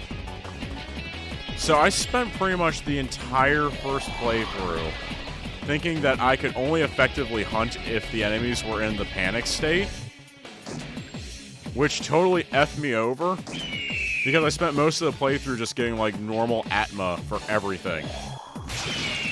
Yeah, I basically screwed myself over. So I made the game, like, super hard on myself for no reason. That just was not a great time. Until, like, towards the end of the game, and then I just started, like...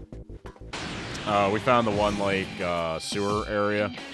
with all the... Oh, dang, I can't think of its name. Stupid fairy chick.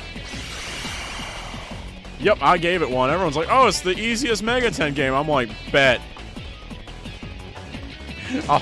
I'll make it hard.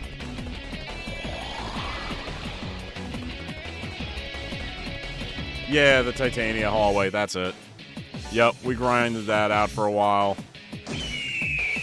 So that was super nice. That got us back to where we really needed to be, honestly.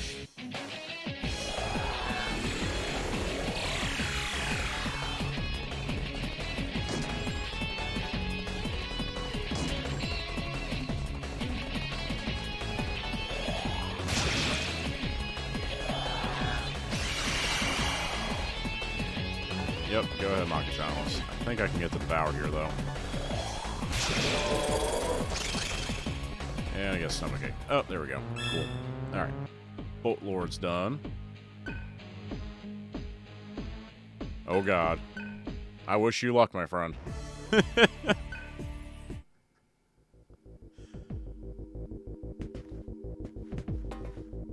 I'll go back and tackle him eventually, but... Not yet. Not yet for me.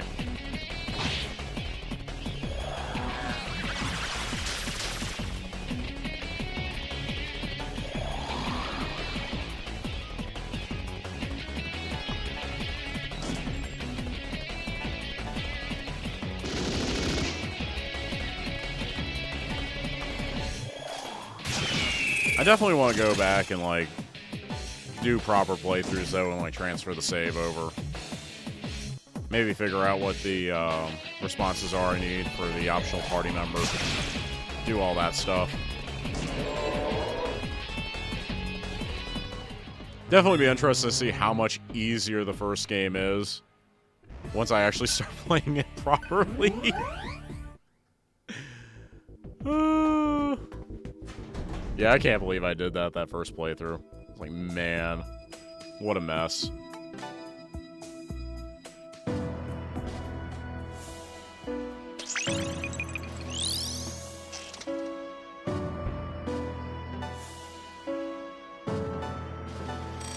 Yep, give me that Zoinga. I think if I get everyone to Zoinga, I should be good for that fight.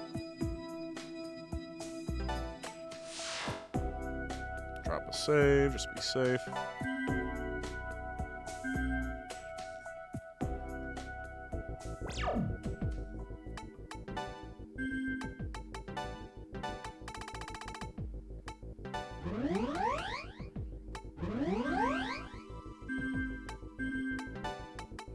And let's heal up. Get back on that grind. Boom, boom.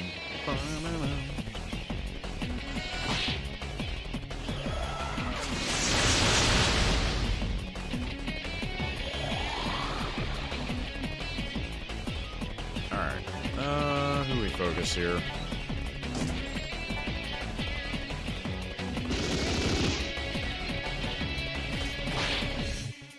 Alright, might be able to get Devour on him next go round. Yep, you go ahead and drain electricity. That's perfectly fine. Alright, there's one.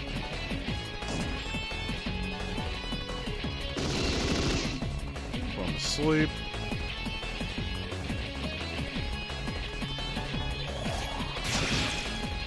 Ooh, nice crit.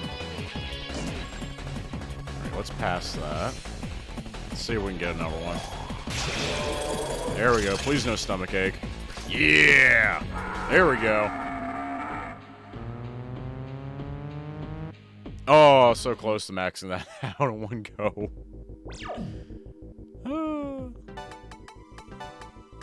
Drop one Medea.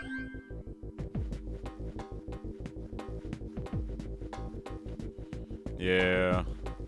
Definitely would do things differently if I knew about all the characters dying. It's impressive that I don't know, it's kind of sad that no one really talks about this game that much. Like, it seems like there are a lot of people that are really big fans of it, but you never really hear anyone talking about it online.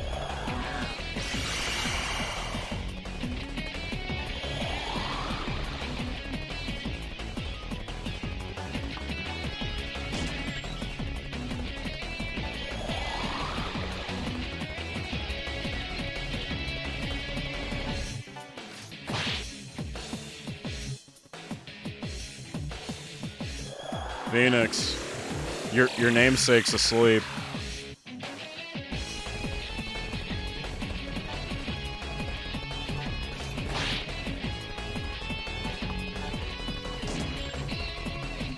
Even still, that hasn't really killed off people talking about Nocturne.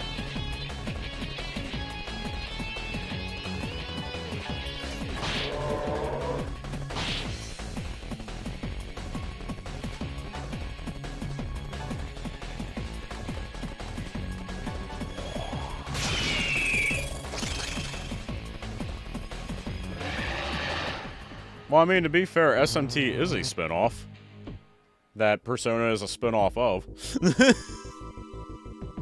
It's a spinoff of a spinoff.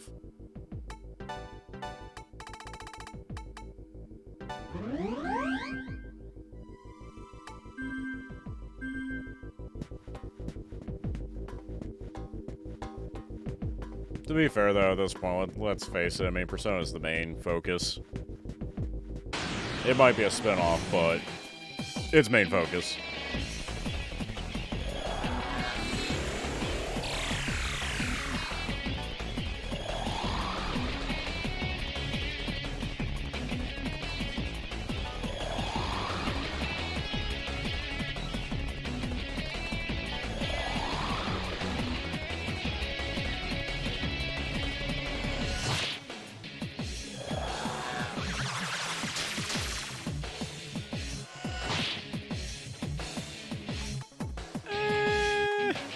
Were the SMT5 sales really that big?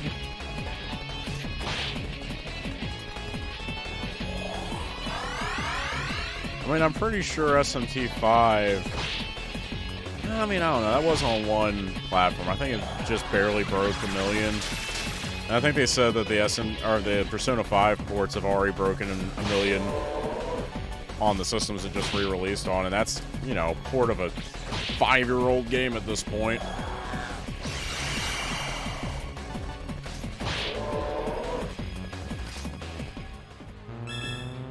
There we go. Bolt Lord done for Surf.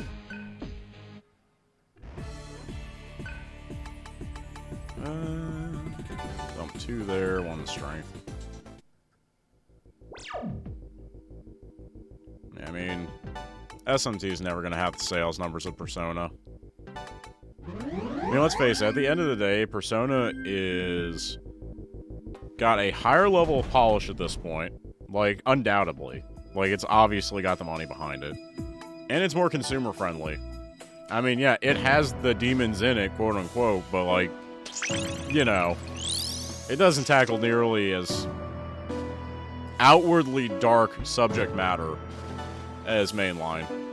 I mean, obviously it does do dark subject matter. I mean, the start of Persona 5 in particular is pretty dark, but...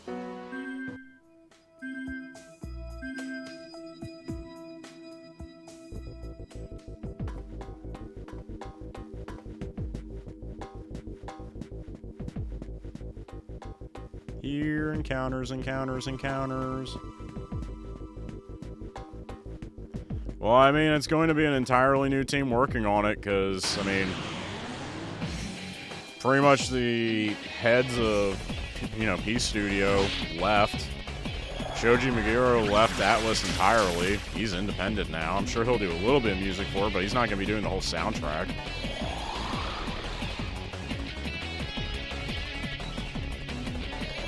They're supposedly making that fantasy game. I'm kind of interested to see how that turns out.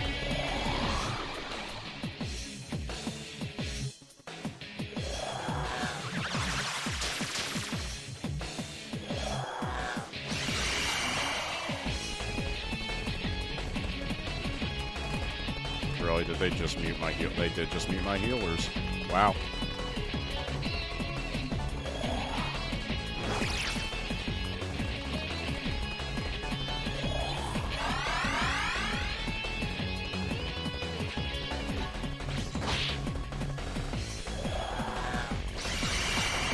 I don't know. It depends on my mood, which one's my favorite. They each have different things that I like.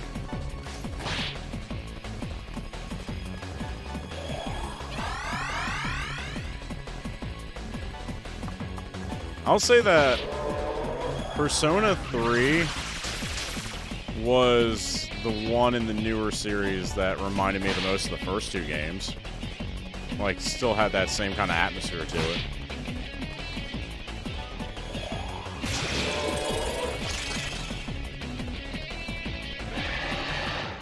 But then I really do love Persona 5's, like, world and, like, at least the early story. I really love the early story of Persona 5.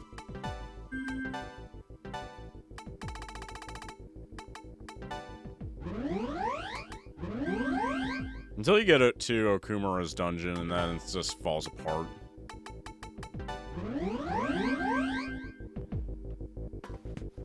Like, that dungeon always killed that game for me.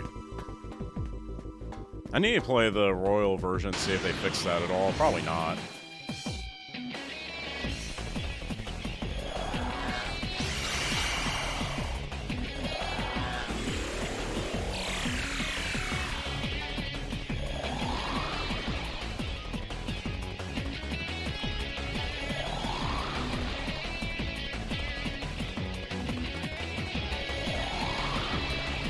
Just something about it, like story-wise and everything, is like, ugh.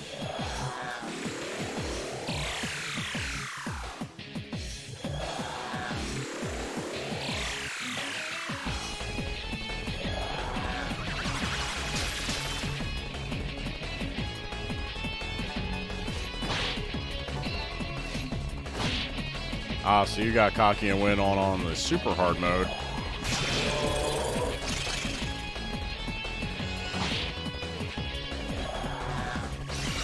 That's one thing I was always shocked about when with the little bit of Royal that I did play is they give you baton pass super early in that version of the game. Like, it made it so much easier. Because in the original version, you had to get to like confidant level like 4 or 5 or something like that to unlock baton pass. I was like, God damn, they're just giving that shit out like candy now. Well, you get a baton pass. You get a baton pass. Everyone gets baton pass. Like, okay. I mean, definitely made combat easier.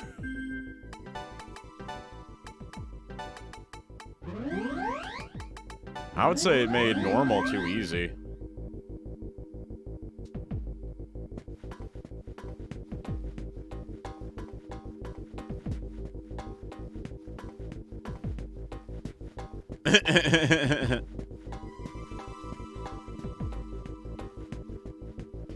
Yeah, that sounds like it's a little backwards.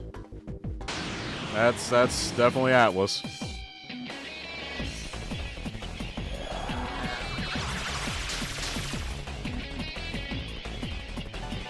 I need to sit down and play it eventually.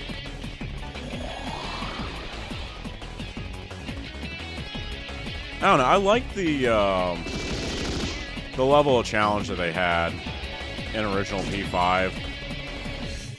Because a lot of it was just based off of, like, resources and whatnot, and, like, not being able to get through as much of the dungeon. It kind of reminded me of, original, or, you know, like, Persona 3 and not being able to make it through the whole dungeon in one night.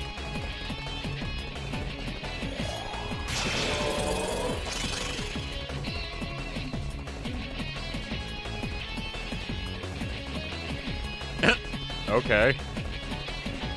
I mean, good for the player, not good for the enemies.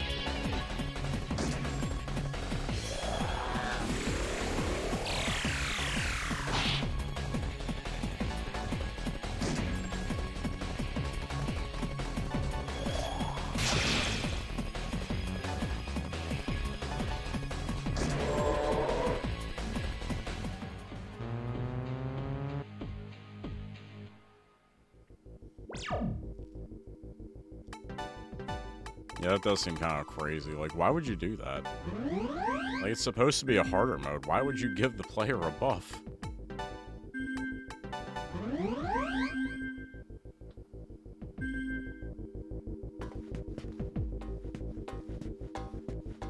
Dang, that's crazy.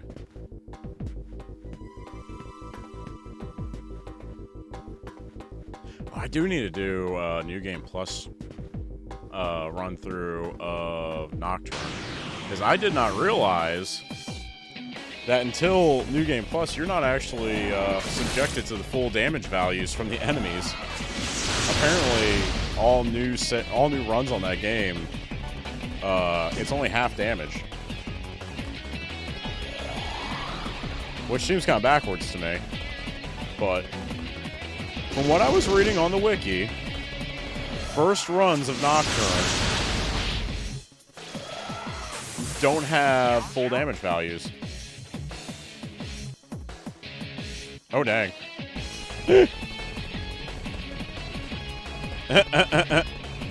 Well, dang. That just happened.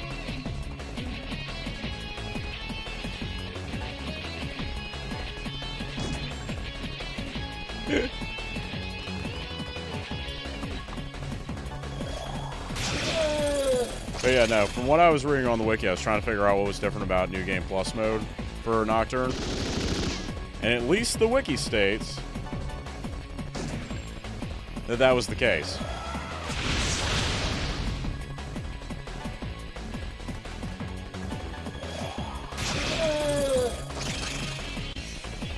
It was something like that, and they made it like on New Game Plus, it's like way harder to actually escape from enemies. Like, even if you're on, like, we're talking about, strict normal here. Like, normal difficulty. But yeah, so without even saying anything, they made New Game Plus harder. But it seems kind of backwards to me that they basically made the full damage value, you know, a New Game Plus thing for normal players.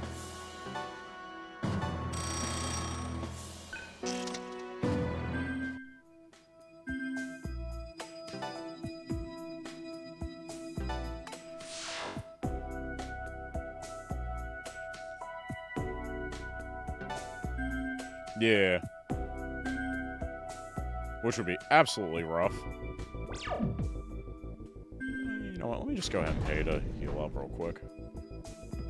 It's gonna cost that much.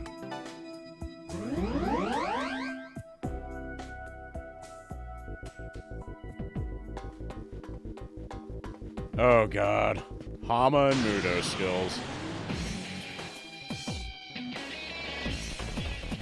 Friggin' bane of my existence.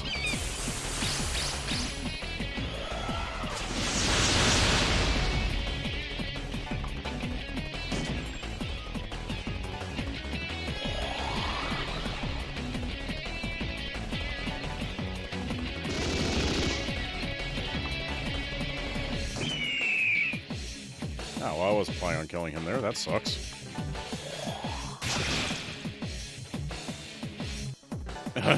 No. God, no.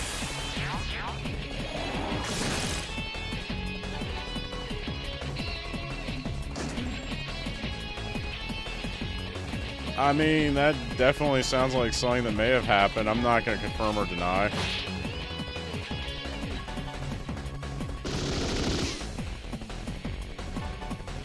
I mean, I may or may not be the same type of guy who, you know... Wow, that was a lot of cash to be thrown. Okay. You know, first time I saw Mothman in that game, not realizing that it was, gonna repel friggin', Zeo, just sits there and Zeodines it, or not, or Zoingas it and kills himself. That definitely didn't happen either. Definitely didn't happen. I don't know who would do that.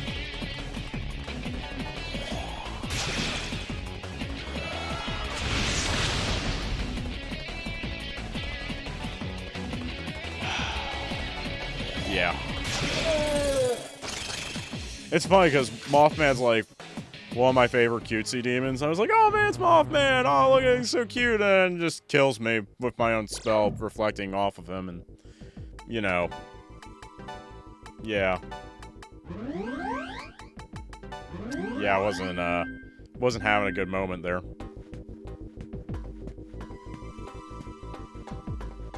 I mean, it doesn't help either that, like... It doesn't help either that, like, each game these demons have, like, different affinities and resistances and whatnot. It's not like you can ever really get used to what they are and aren't weak against, or what they repel, or etc. You know, there are some that are fairly consistent, like Shikioji always being weak to fire. But some of them they mess with so often.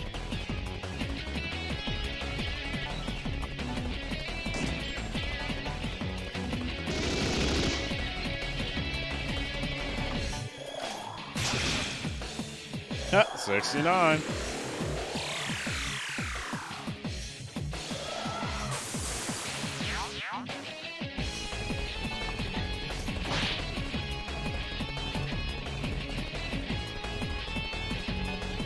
Oh, yeah, because the light's out.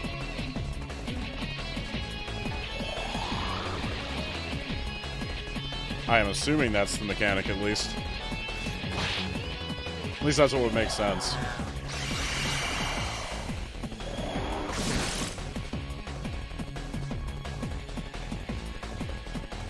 I was thinking about going in farther into the dungeon to avoid it, but at the same time, I'm right by a save point where I can just get new, you know, mantra if need be.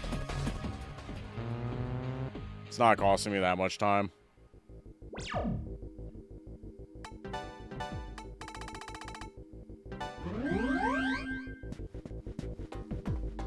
So, just trying to get these last couple mantras out the way, and then we'll go back and take on, Raphael again. Light balls. Who uses those? Where's my specialized demon with all my field abilities just, like, right there ready to go? Ah, is that him right there? Can he come on my team and just light up my world for me? God, those extra demons in Nocturne are just friggin' game-breaking.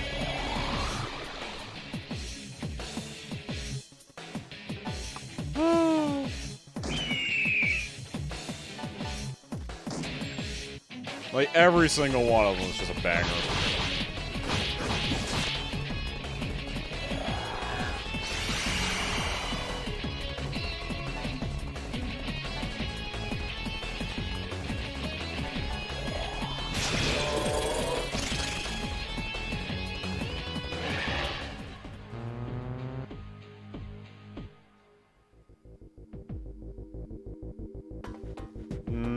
Not particularly, no.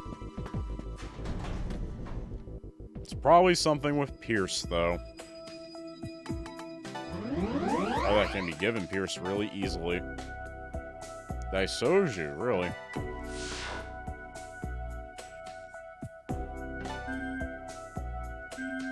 Is there a particular reason why?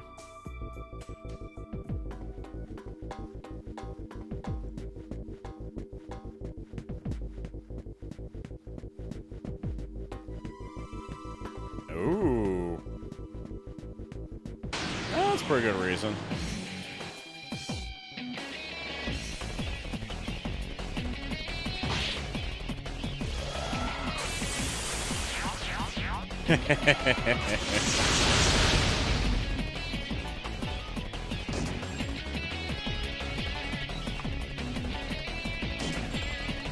I mean, infinite MP does sound pretty nice.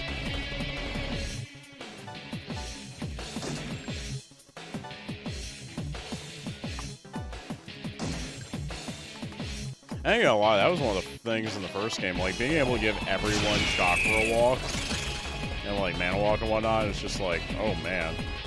In the first Digital Devil Saga, it was just like, it was crazy. Well, I mean, yeah, I mean, they were basically DLC content before DLC content was a thing. Oh, wait, not Dismute. Disache.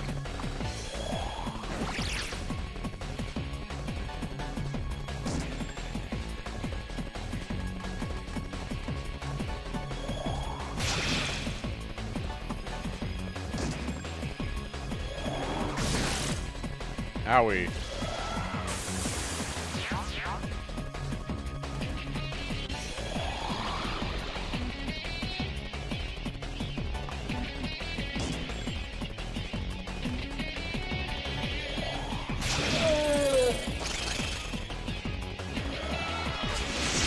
That's pretty low.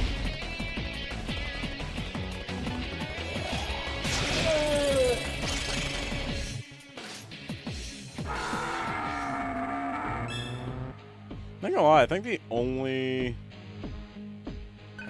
Fiend I actually ran for any amount of time in my Nocturne playthrough that I streamed was, Hellrider.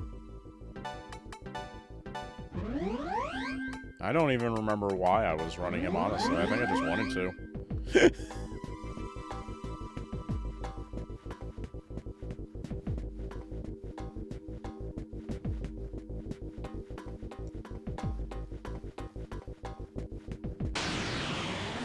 My Nocturne team was just, like, cursed. It was just whatever I felt like at the time.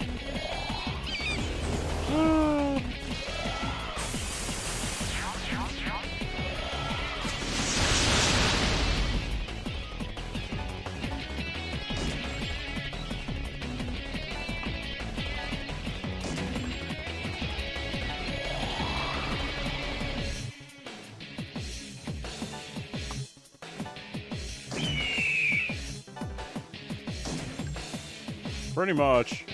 That's pretty much what you do. I don't even remember what demons I had, honestly, at the end of that playthrough. That's kind of sad. Other than the level 80 Pixie. Because someone tipped me in on that before I even started playing, that I should keep her around.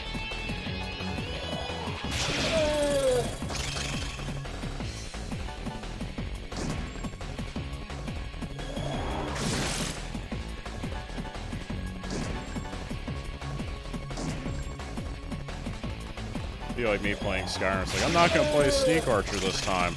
Plays a Sneak Archer anyway. I'm going to use a different demon lineup this time. Uses the same demon lineup.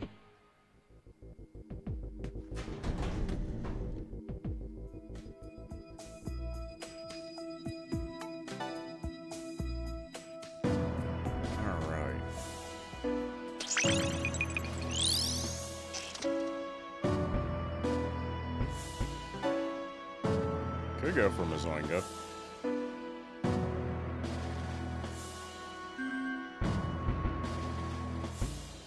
Doing for Fire, Esoteric, Earth.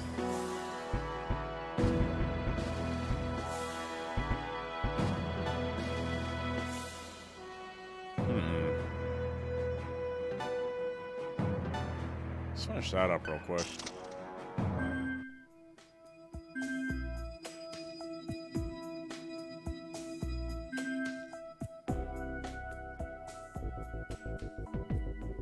Yes. Huh. Probably Soul Hackers.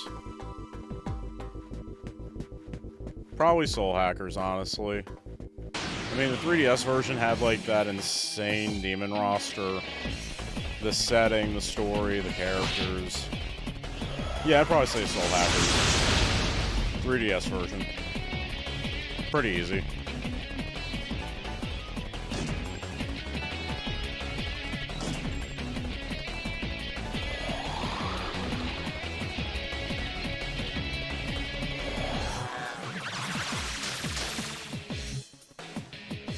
It's something I'd really like to stream for the channel, honestly.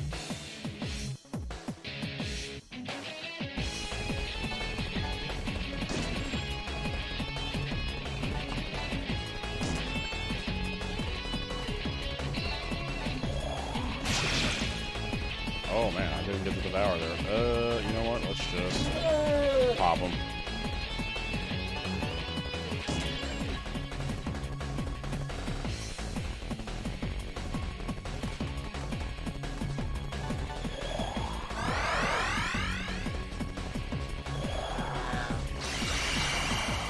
It's such a good game. Like, it, as long as you can get around how dated it is, I will say that. It is very obviously a game of its time, which is, you know, PS1, Sega. I mean, it was originally a Sega Saturn game. Sega Saturn and PS1, so obviously get yourself in the right mindset. You know, like, it's not going to blow you away graphics-wise. You know, but for its time, oh, Such a good game. Yeah, I need to sit down and actually finish the Persona 2 duology. That's something I need to get back on.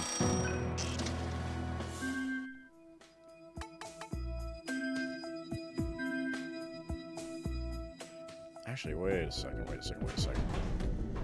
So what I should be doing now... Get Mantra. Gale.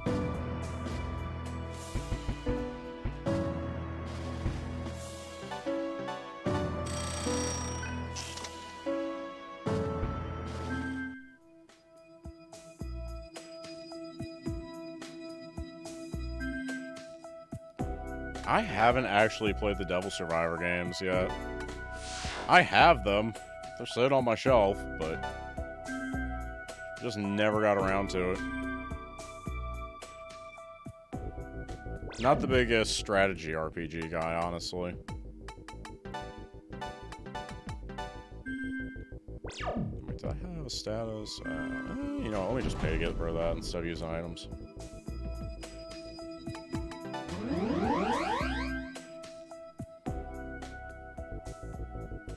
Like, I do play strategy RPGs, but it's never something that I gravitate towards.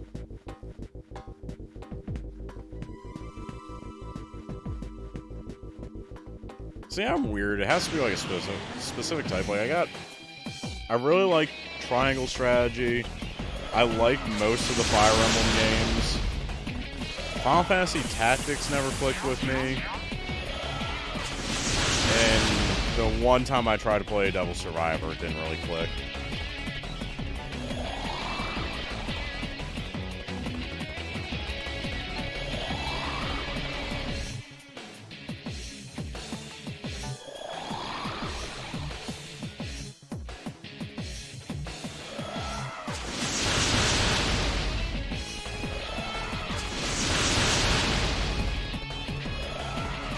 Oh, that's a lot of Zamla.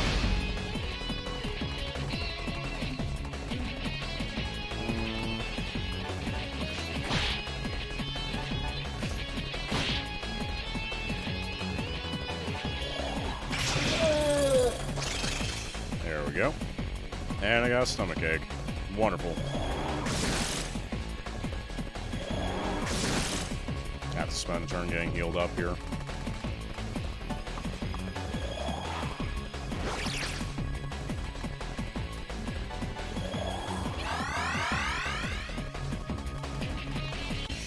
I don't have healing on him right now.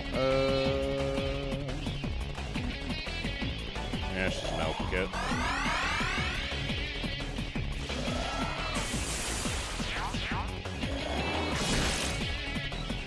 Alright.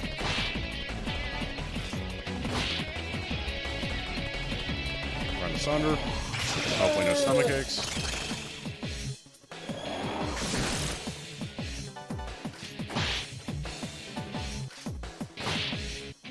Let's not risk those two. Let's see if Seraph can get the Devour. There we go.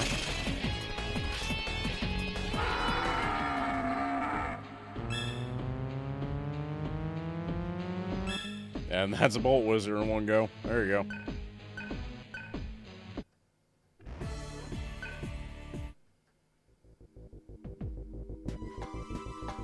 I love that when you just get like a mantra and just like one turn max it. I mean, I know it's like a level 1 easy to get mantra, but still, it's so satisfying to watch that bar just go to max.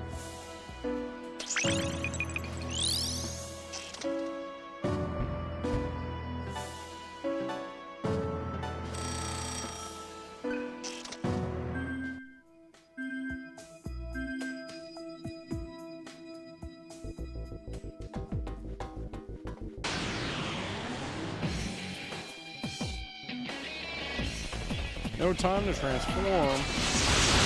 That's like every other one in this hallway.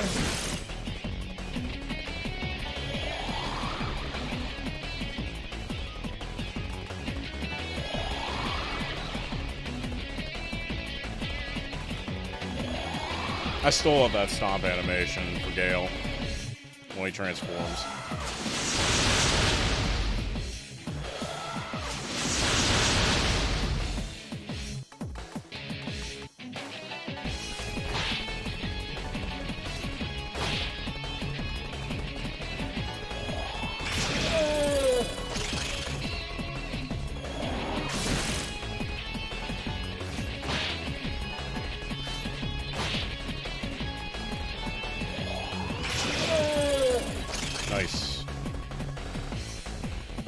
reinforcements.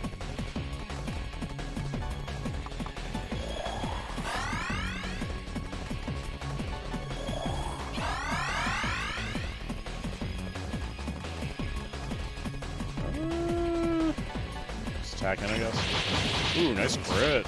Nice crit.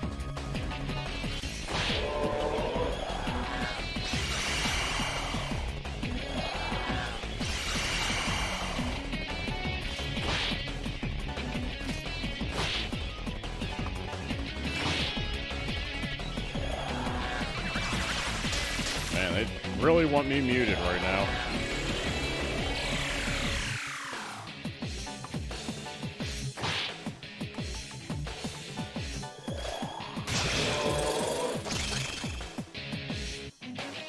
Oh, of course you got a stomach ache. Oh well, at least have him before the end of the battle.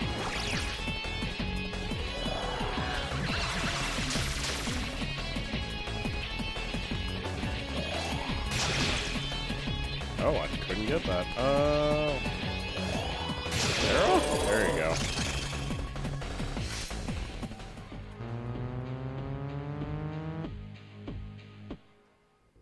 Very good. Let's get healed up. Oh, that's right, he's got... you know what? Can I make it back to the save room real quick? There we go.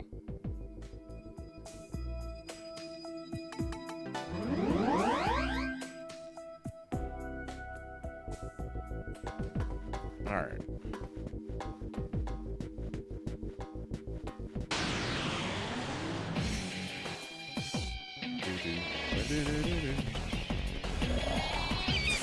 Oh no, Death Repel.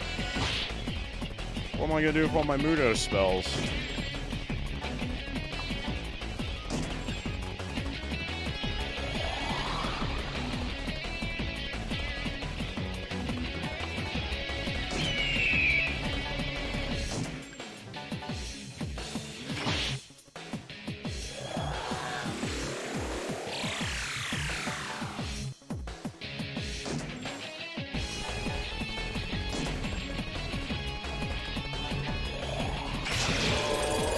There we go.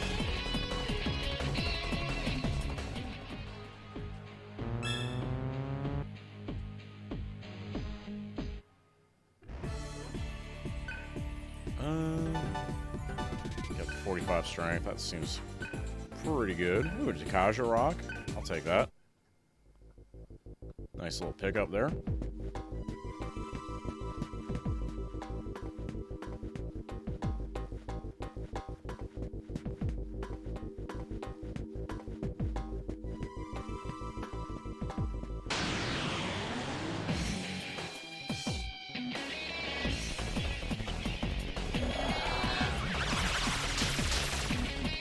And everyone's muted. That's great.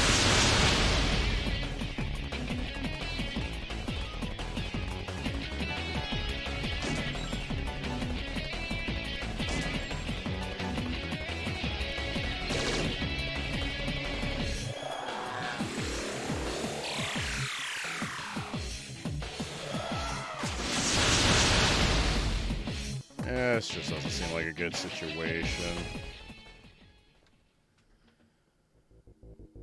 Never a good sign when the whole battle starts off with the entire party just getting muted. It's not the type of party I like sticking around for, if you know what I'm saying.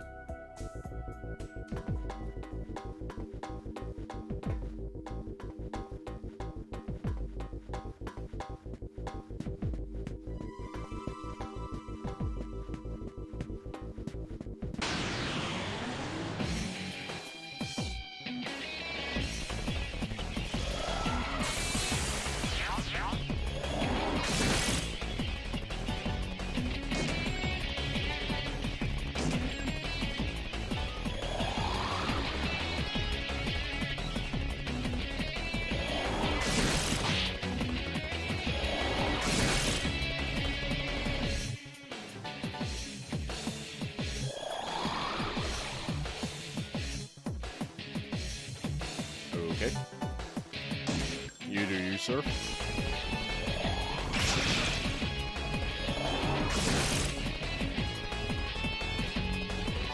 Run asunder? No? You gotta throw money? He's throwing money!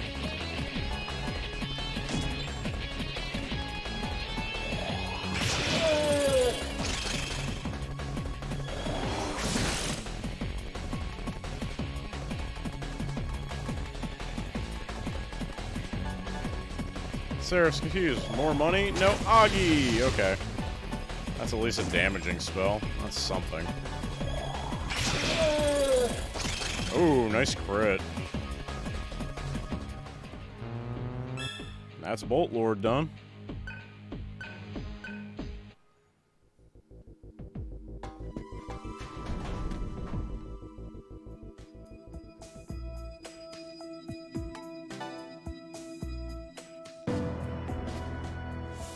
Alright.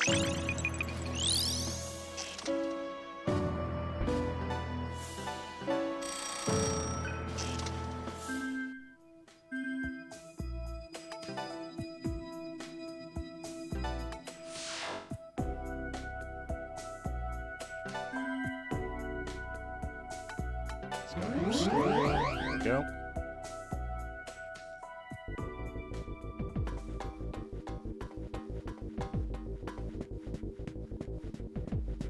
So, Ripper, if you're still there, I gotta ask, is, your name based off of, Jack the Ripper from SMT? Or something else?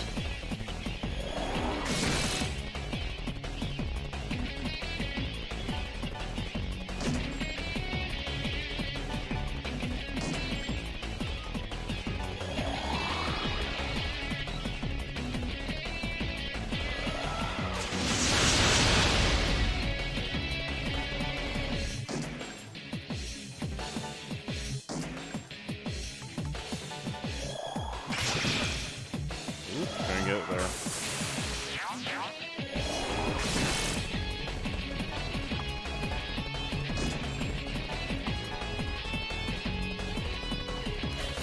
Yep, there is more money.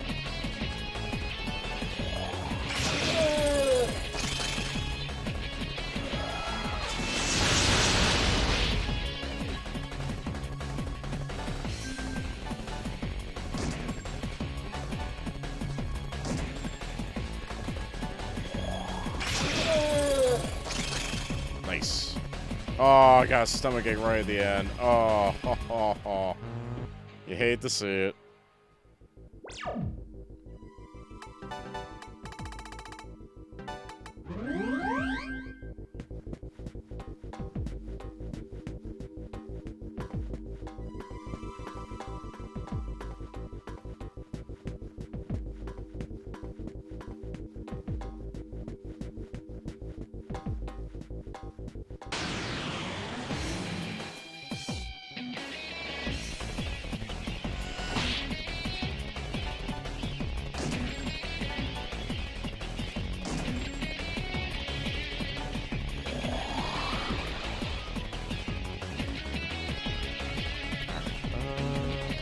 Hopefully this doesn't kill him. Probably will. Okay. This will probably kill him. Yep. Oh well. It happens. Honestly, it's really close to the point. I could probably just rush over there and take care of Raphael.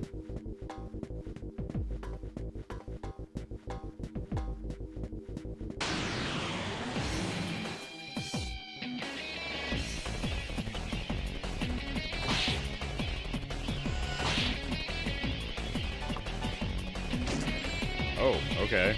Just dodge, why don't you?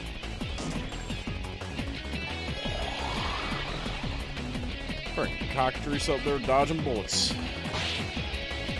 Damn, Phoenix tentacle.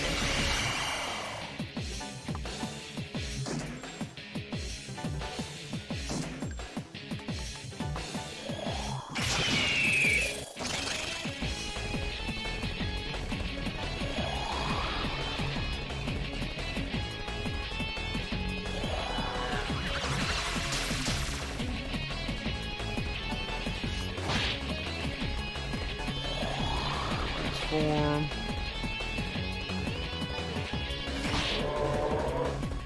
Alright, at least she gets a little bit.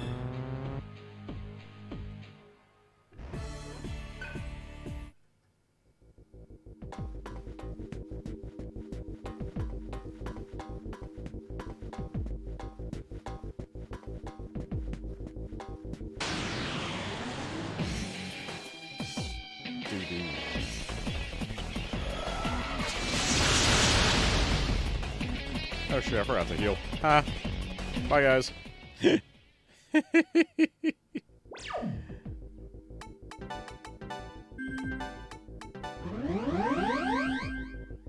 There we go. Much better.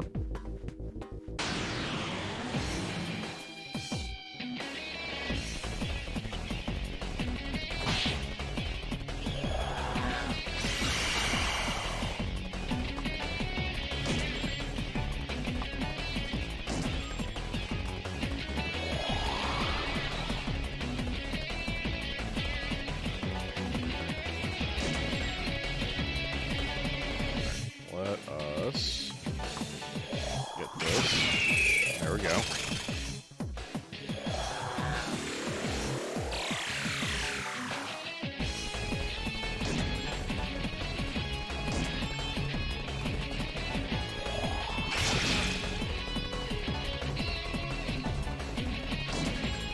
Oh, really missed there.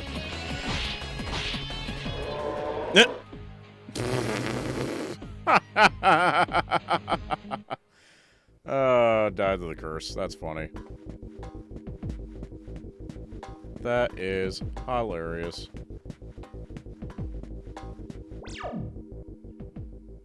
I don't really need to heal up, honestly.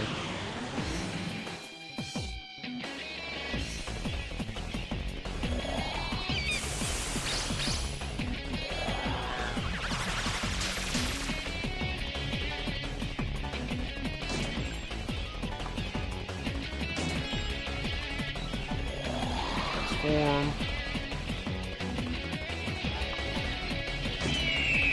Oh, dang. Did not think that was going to kill him.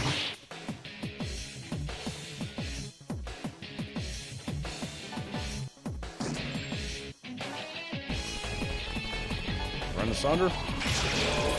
There we go.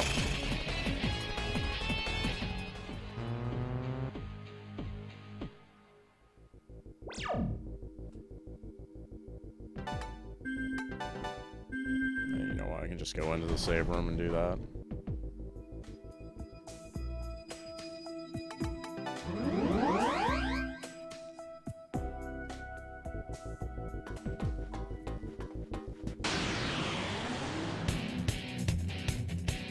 Oh.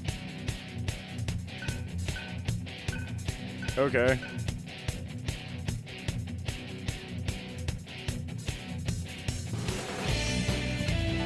Guess we just take a guess. Agi? Nope. Zahn? Nope. I failed.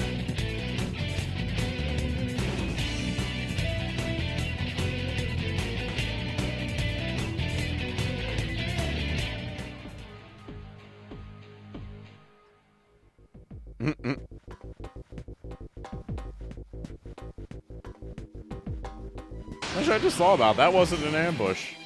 Why wasn't that an ambush?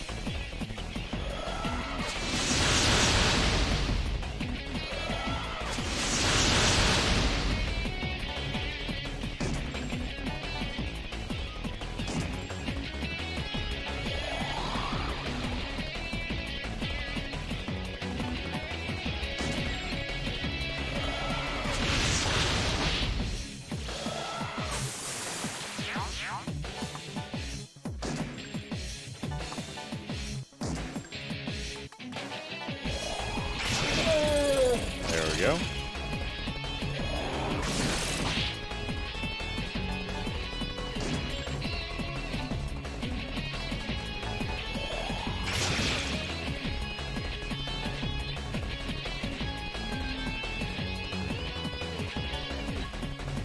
Let's see if I can get this Devour if he's just gonna kill himself to the curse.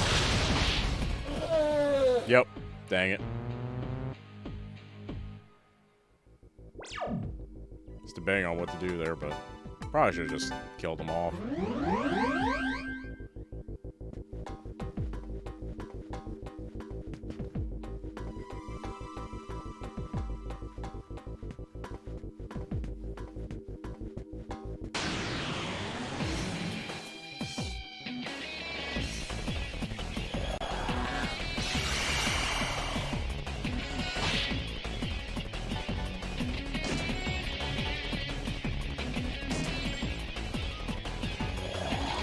him.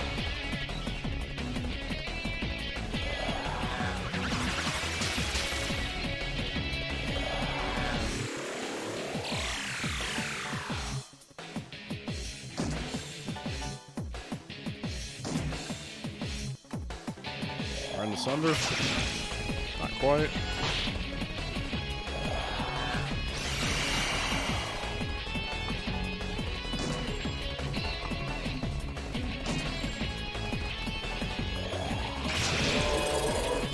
Alright, there's that.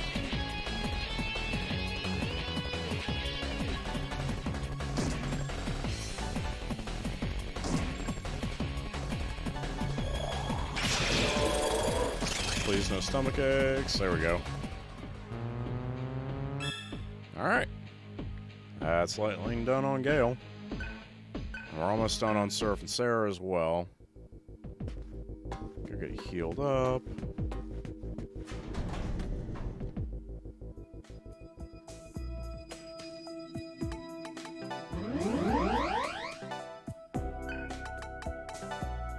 Get him back on a different mantra.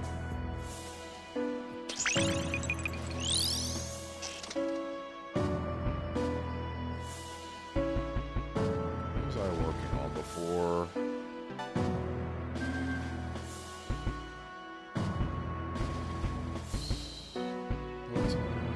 wasn't Demon. Oh, there it is. It was Maiden, wasn't it? Yeah.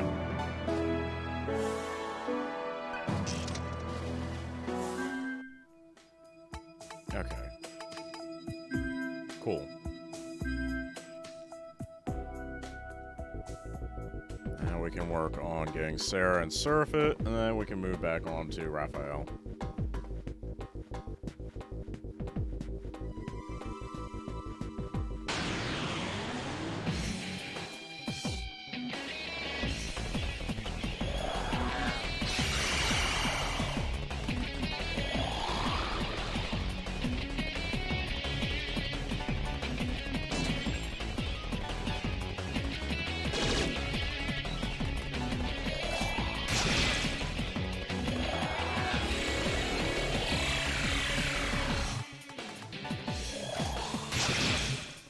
Ugh, so close.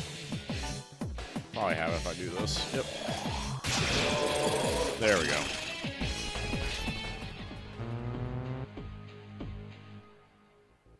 One more of those, and Seraph will have it. Then we just need to get a Devour 2 with Sarah. Yeah, I'm good health-wise.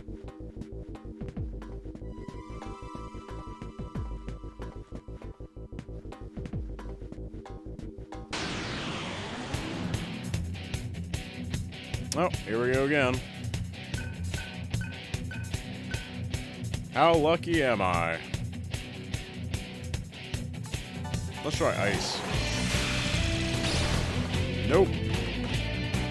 Zon? Nope.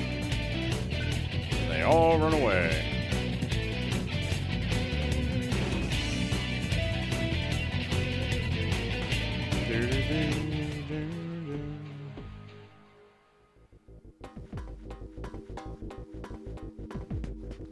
Not a big fan of the gimmick fights, honestly. The Jack Frost show up and doing the little trivia quiz thing is cool.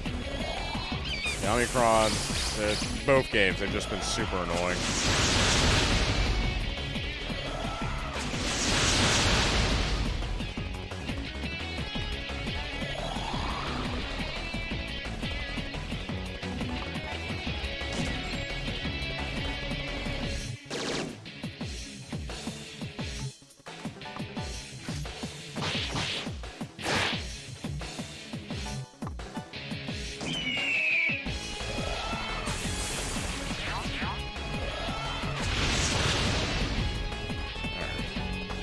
Under. Alright, that should be it for Syrup. Let's see if I can get Sarah a Devour here.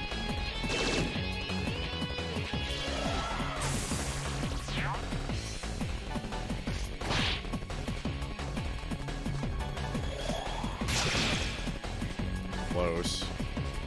Gotta try next turn to get it.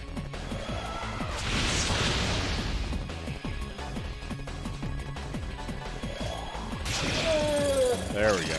No stomachache. Yeah. Alright, there we go.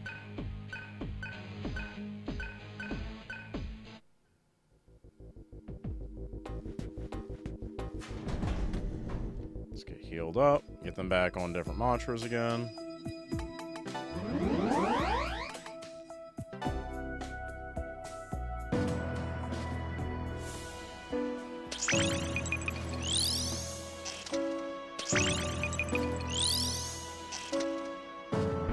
Alright, what were you guys on before? Okay, you're on this. It would be nice to have diorama for her, but I think we can do this fight without it. And then surf. God, what was he on?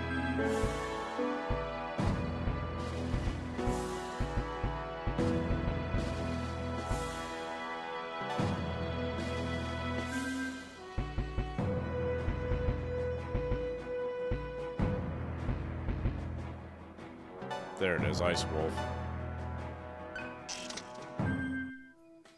Okay.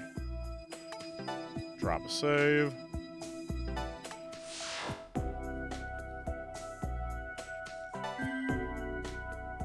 Now let's go drop an angel.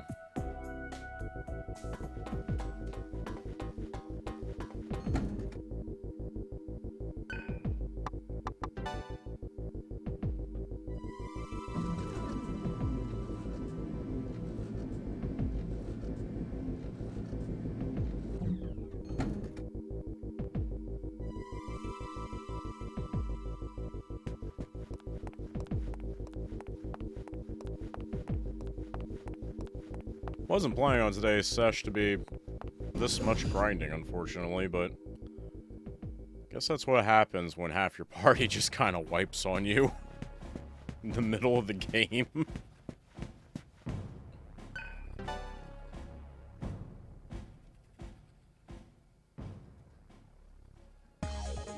It's really unfortunate.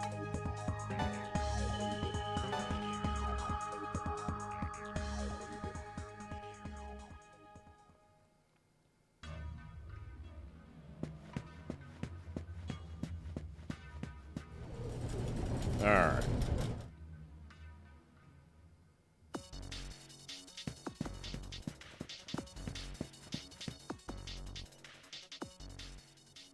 Actually, you know what? Hold on. Before we save, let's get our characters set up. Just in case something were to happen.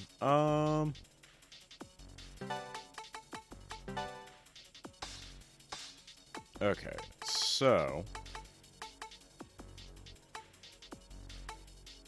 we get Zoinga instead of Zanma, Elec instead of Force.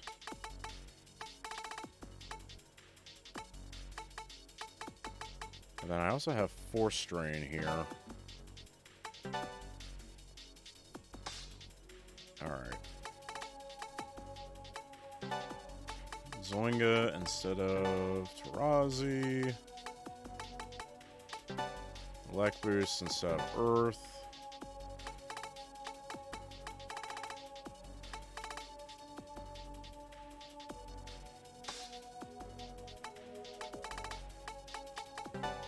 Zoinga instead of Zon.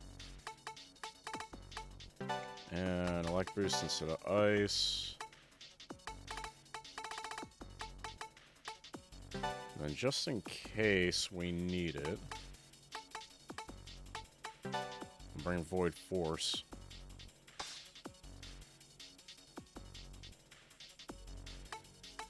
And then Zoinga instead of Augie. Elec instead of Ice.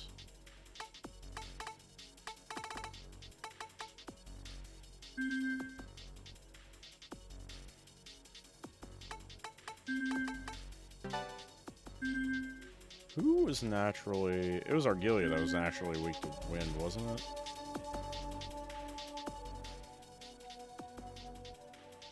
Now let's drop our save.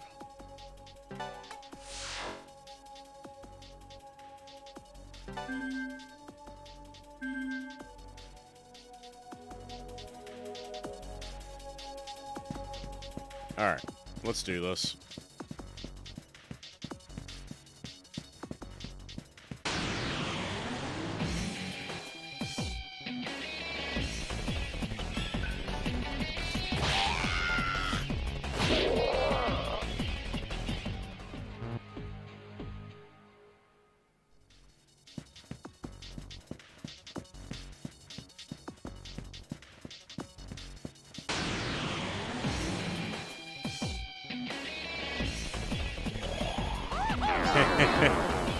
Unless you're me, in which case you do it all the time.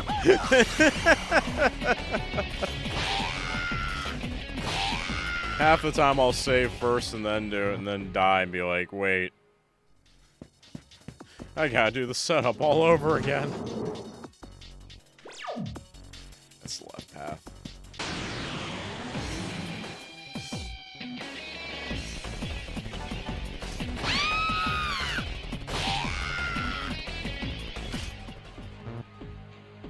Really close to getting that fierce spirit done too.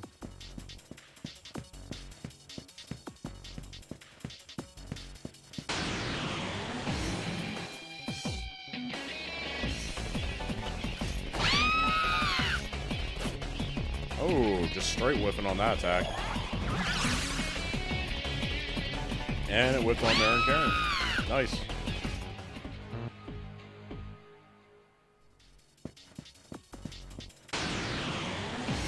Okay, encounter rate. I see you.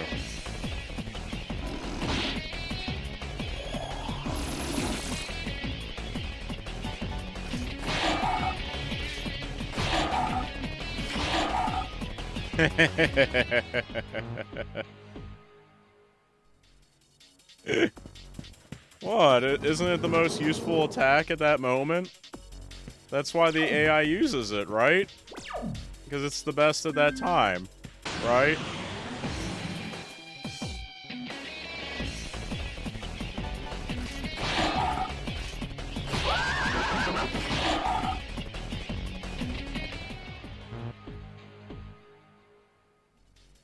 Yeah, that's like the only flaw with the PS2 version of Persona 3.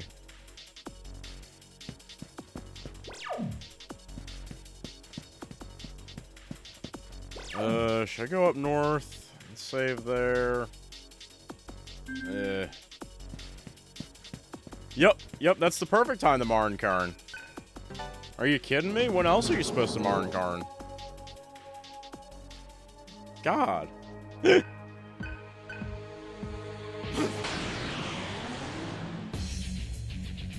That's optimal strats right there, man. Come on. Alright. Zoinga. Zoinga.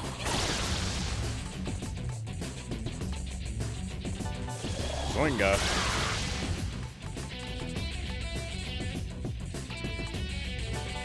Kaja. Void Force.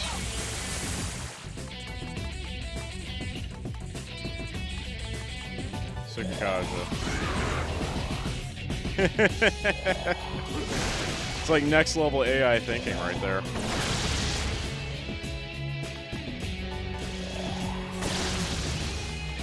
You just gotta open up your third eye to all the infinite possibilities in the video game world.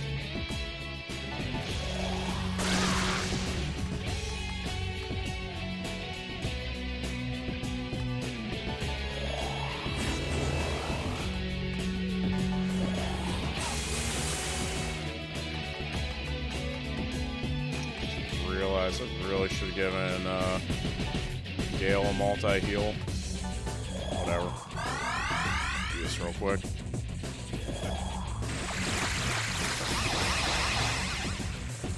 Owie?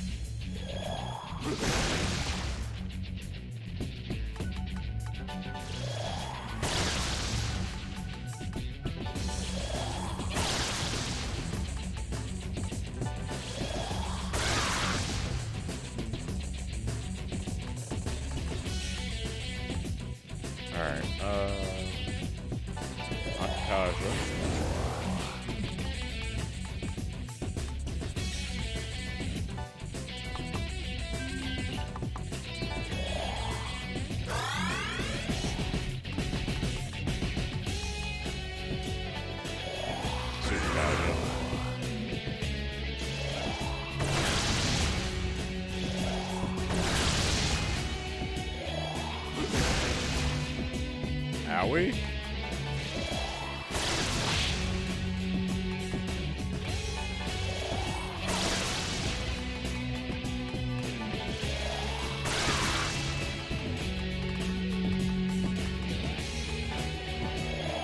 Alright, this poison.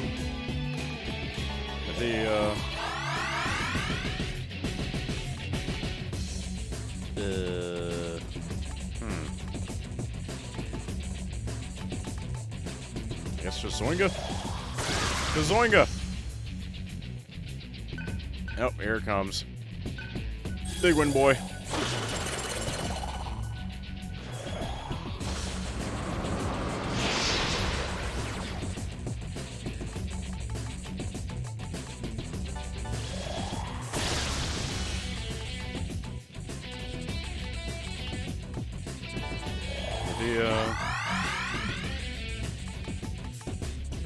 Zoinga.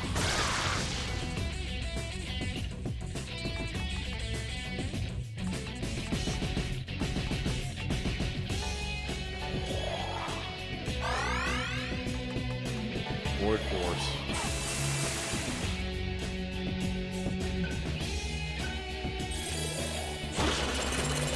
There we go. Ain't getting nothing on me.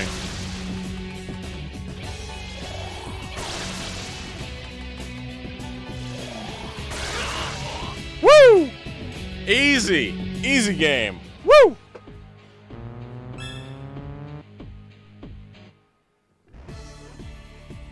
See, it's all about proper planning. Always be prepared.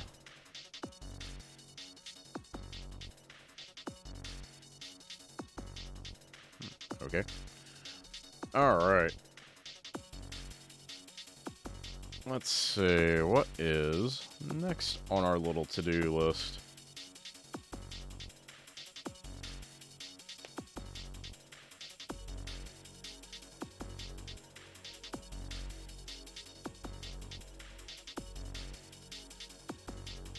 Alright.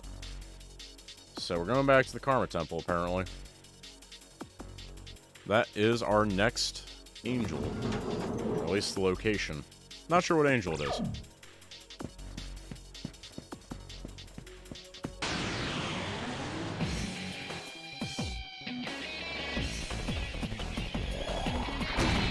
And this is when I get insta-killed by these news.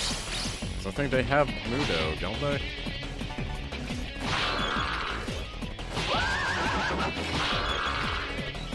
Friggin' seagull sounds.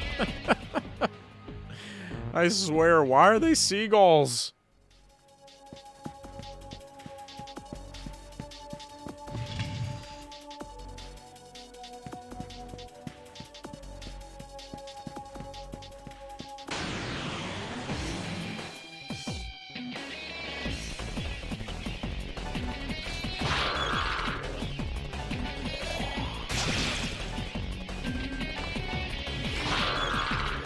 Wow, that actually didn't kill him. That's kind of amazing. There we go. I should at least top that thing off. There we go.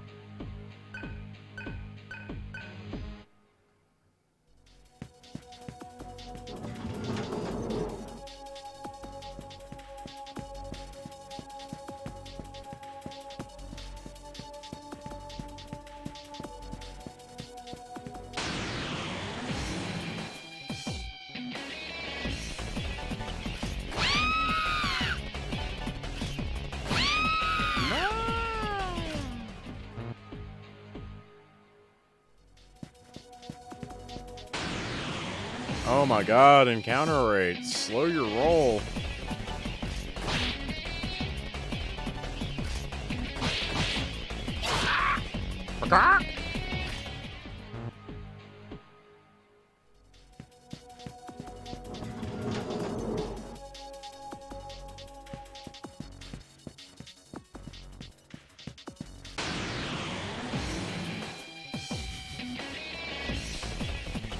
You know, when you're on an online forum and they're talking about how much they hate turn-based RPGs, like with random encounters, and they're saying like, oh yeah, you know, I hate it when there's a random encounter every 2 steps, and you're like, oh, that's exaggerating. There's no RPG that has random encounters, you know. They're that close together. Looks at Digital Devil Saga 2.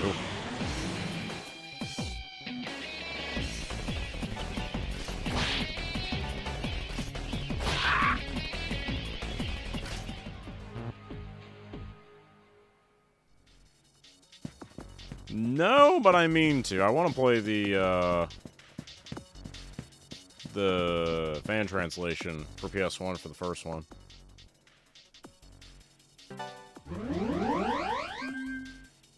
But I'm sure they are so random encounter heavy.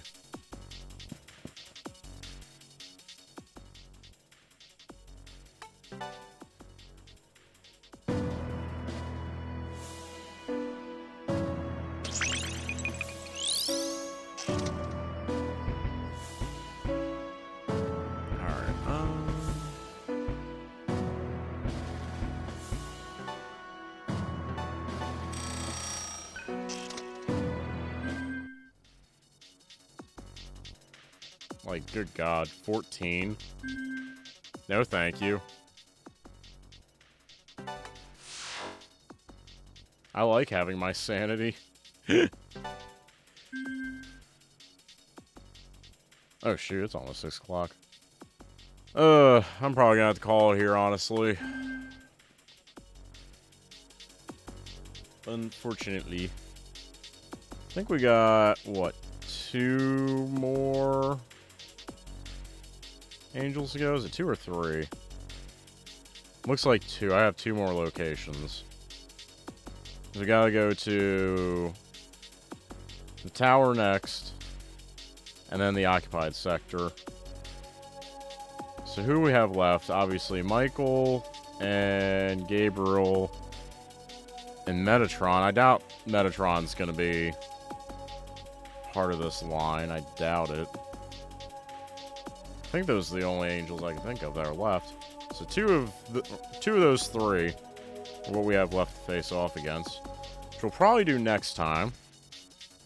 And then after that, we gotta go to the airport to catch a plane to the sun, because that's what you do. See how that ends up going. I'm feeling like we're pretty close to the end of the game, though. Like, I don't think there's too much left. So maybe another session or 2, unless we have to grind it out again. Which, I mean, seems like we kind of got our characters now.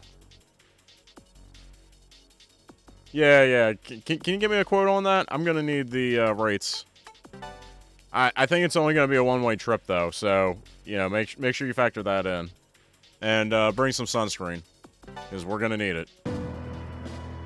Should give us resistance to the final boss. Hold on a second. Am I gonna fight the sun again? It's the ending to Nocturne all over again. I fought Kagutsuchi there, and I'm fighting the sun here. What the heck? I just thought about that. What is with Atlas and hating things in the sky? What the heck?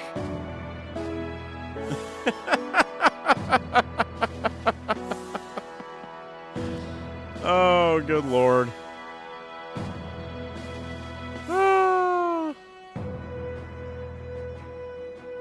Good old PS2 era Atlas.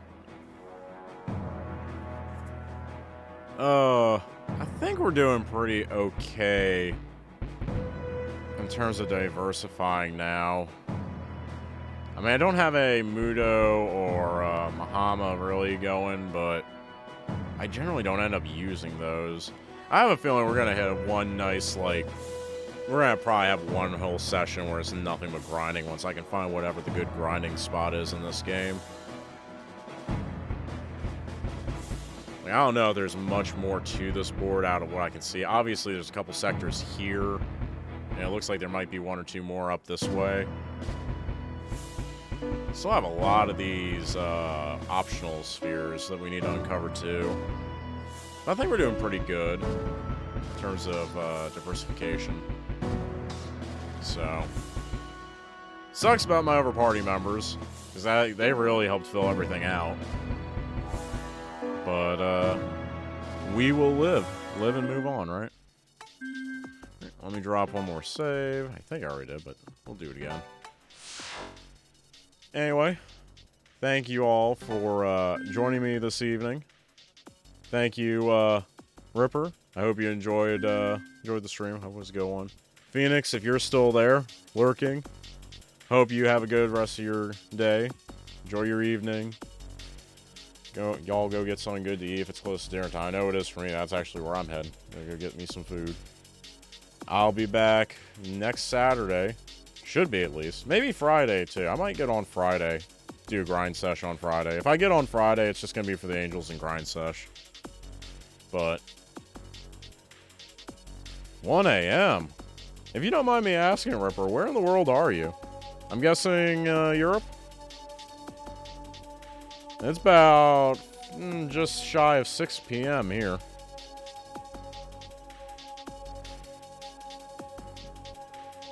Northern EU. Okay, yeah, that sounded about right. Well, I mean, you know, a little midnight snack never hurt anyone. You know. But still, enjoy the rest of your night. You burn the midnight oil, you going to bed sometime soon. I mean, far be it from me to judge. I work nights, so 1 a.m., that's about the time I'm going to lunch normally.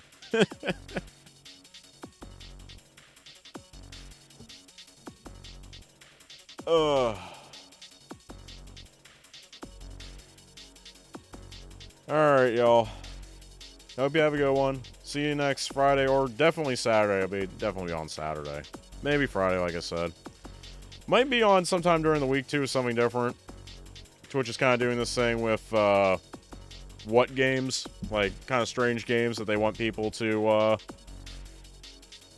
want to start playing and get out there before the Game Awards.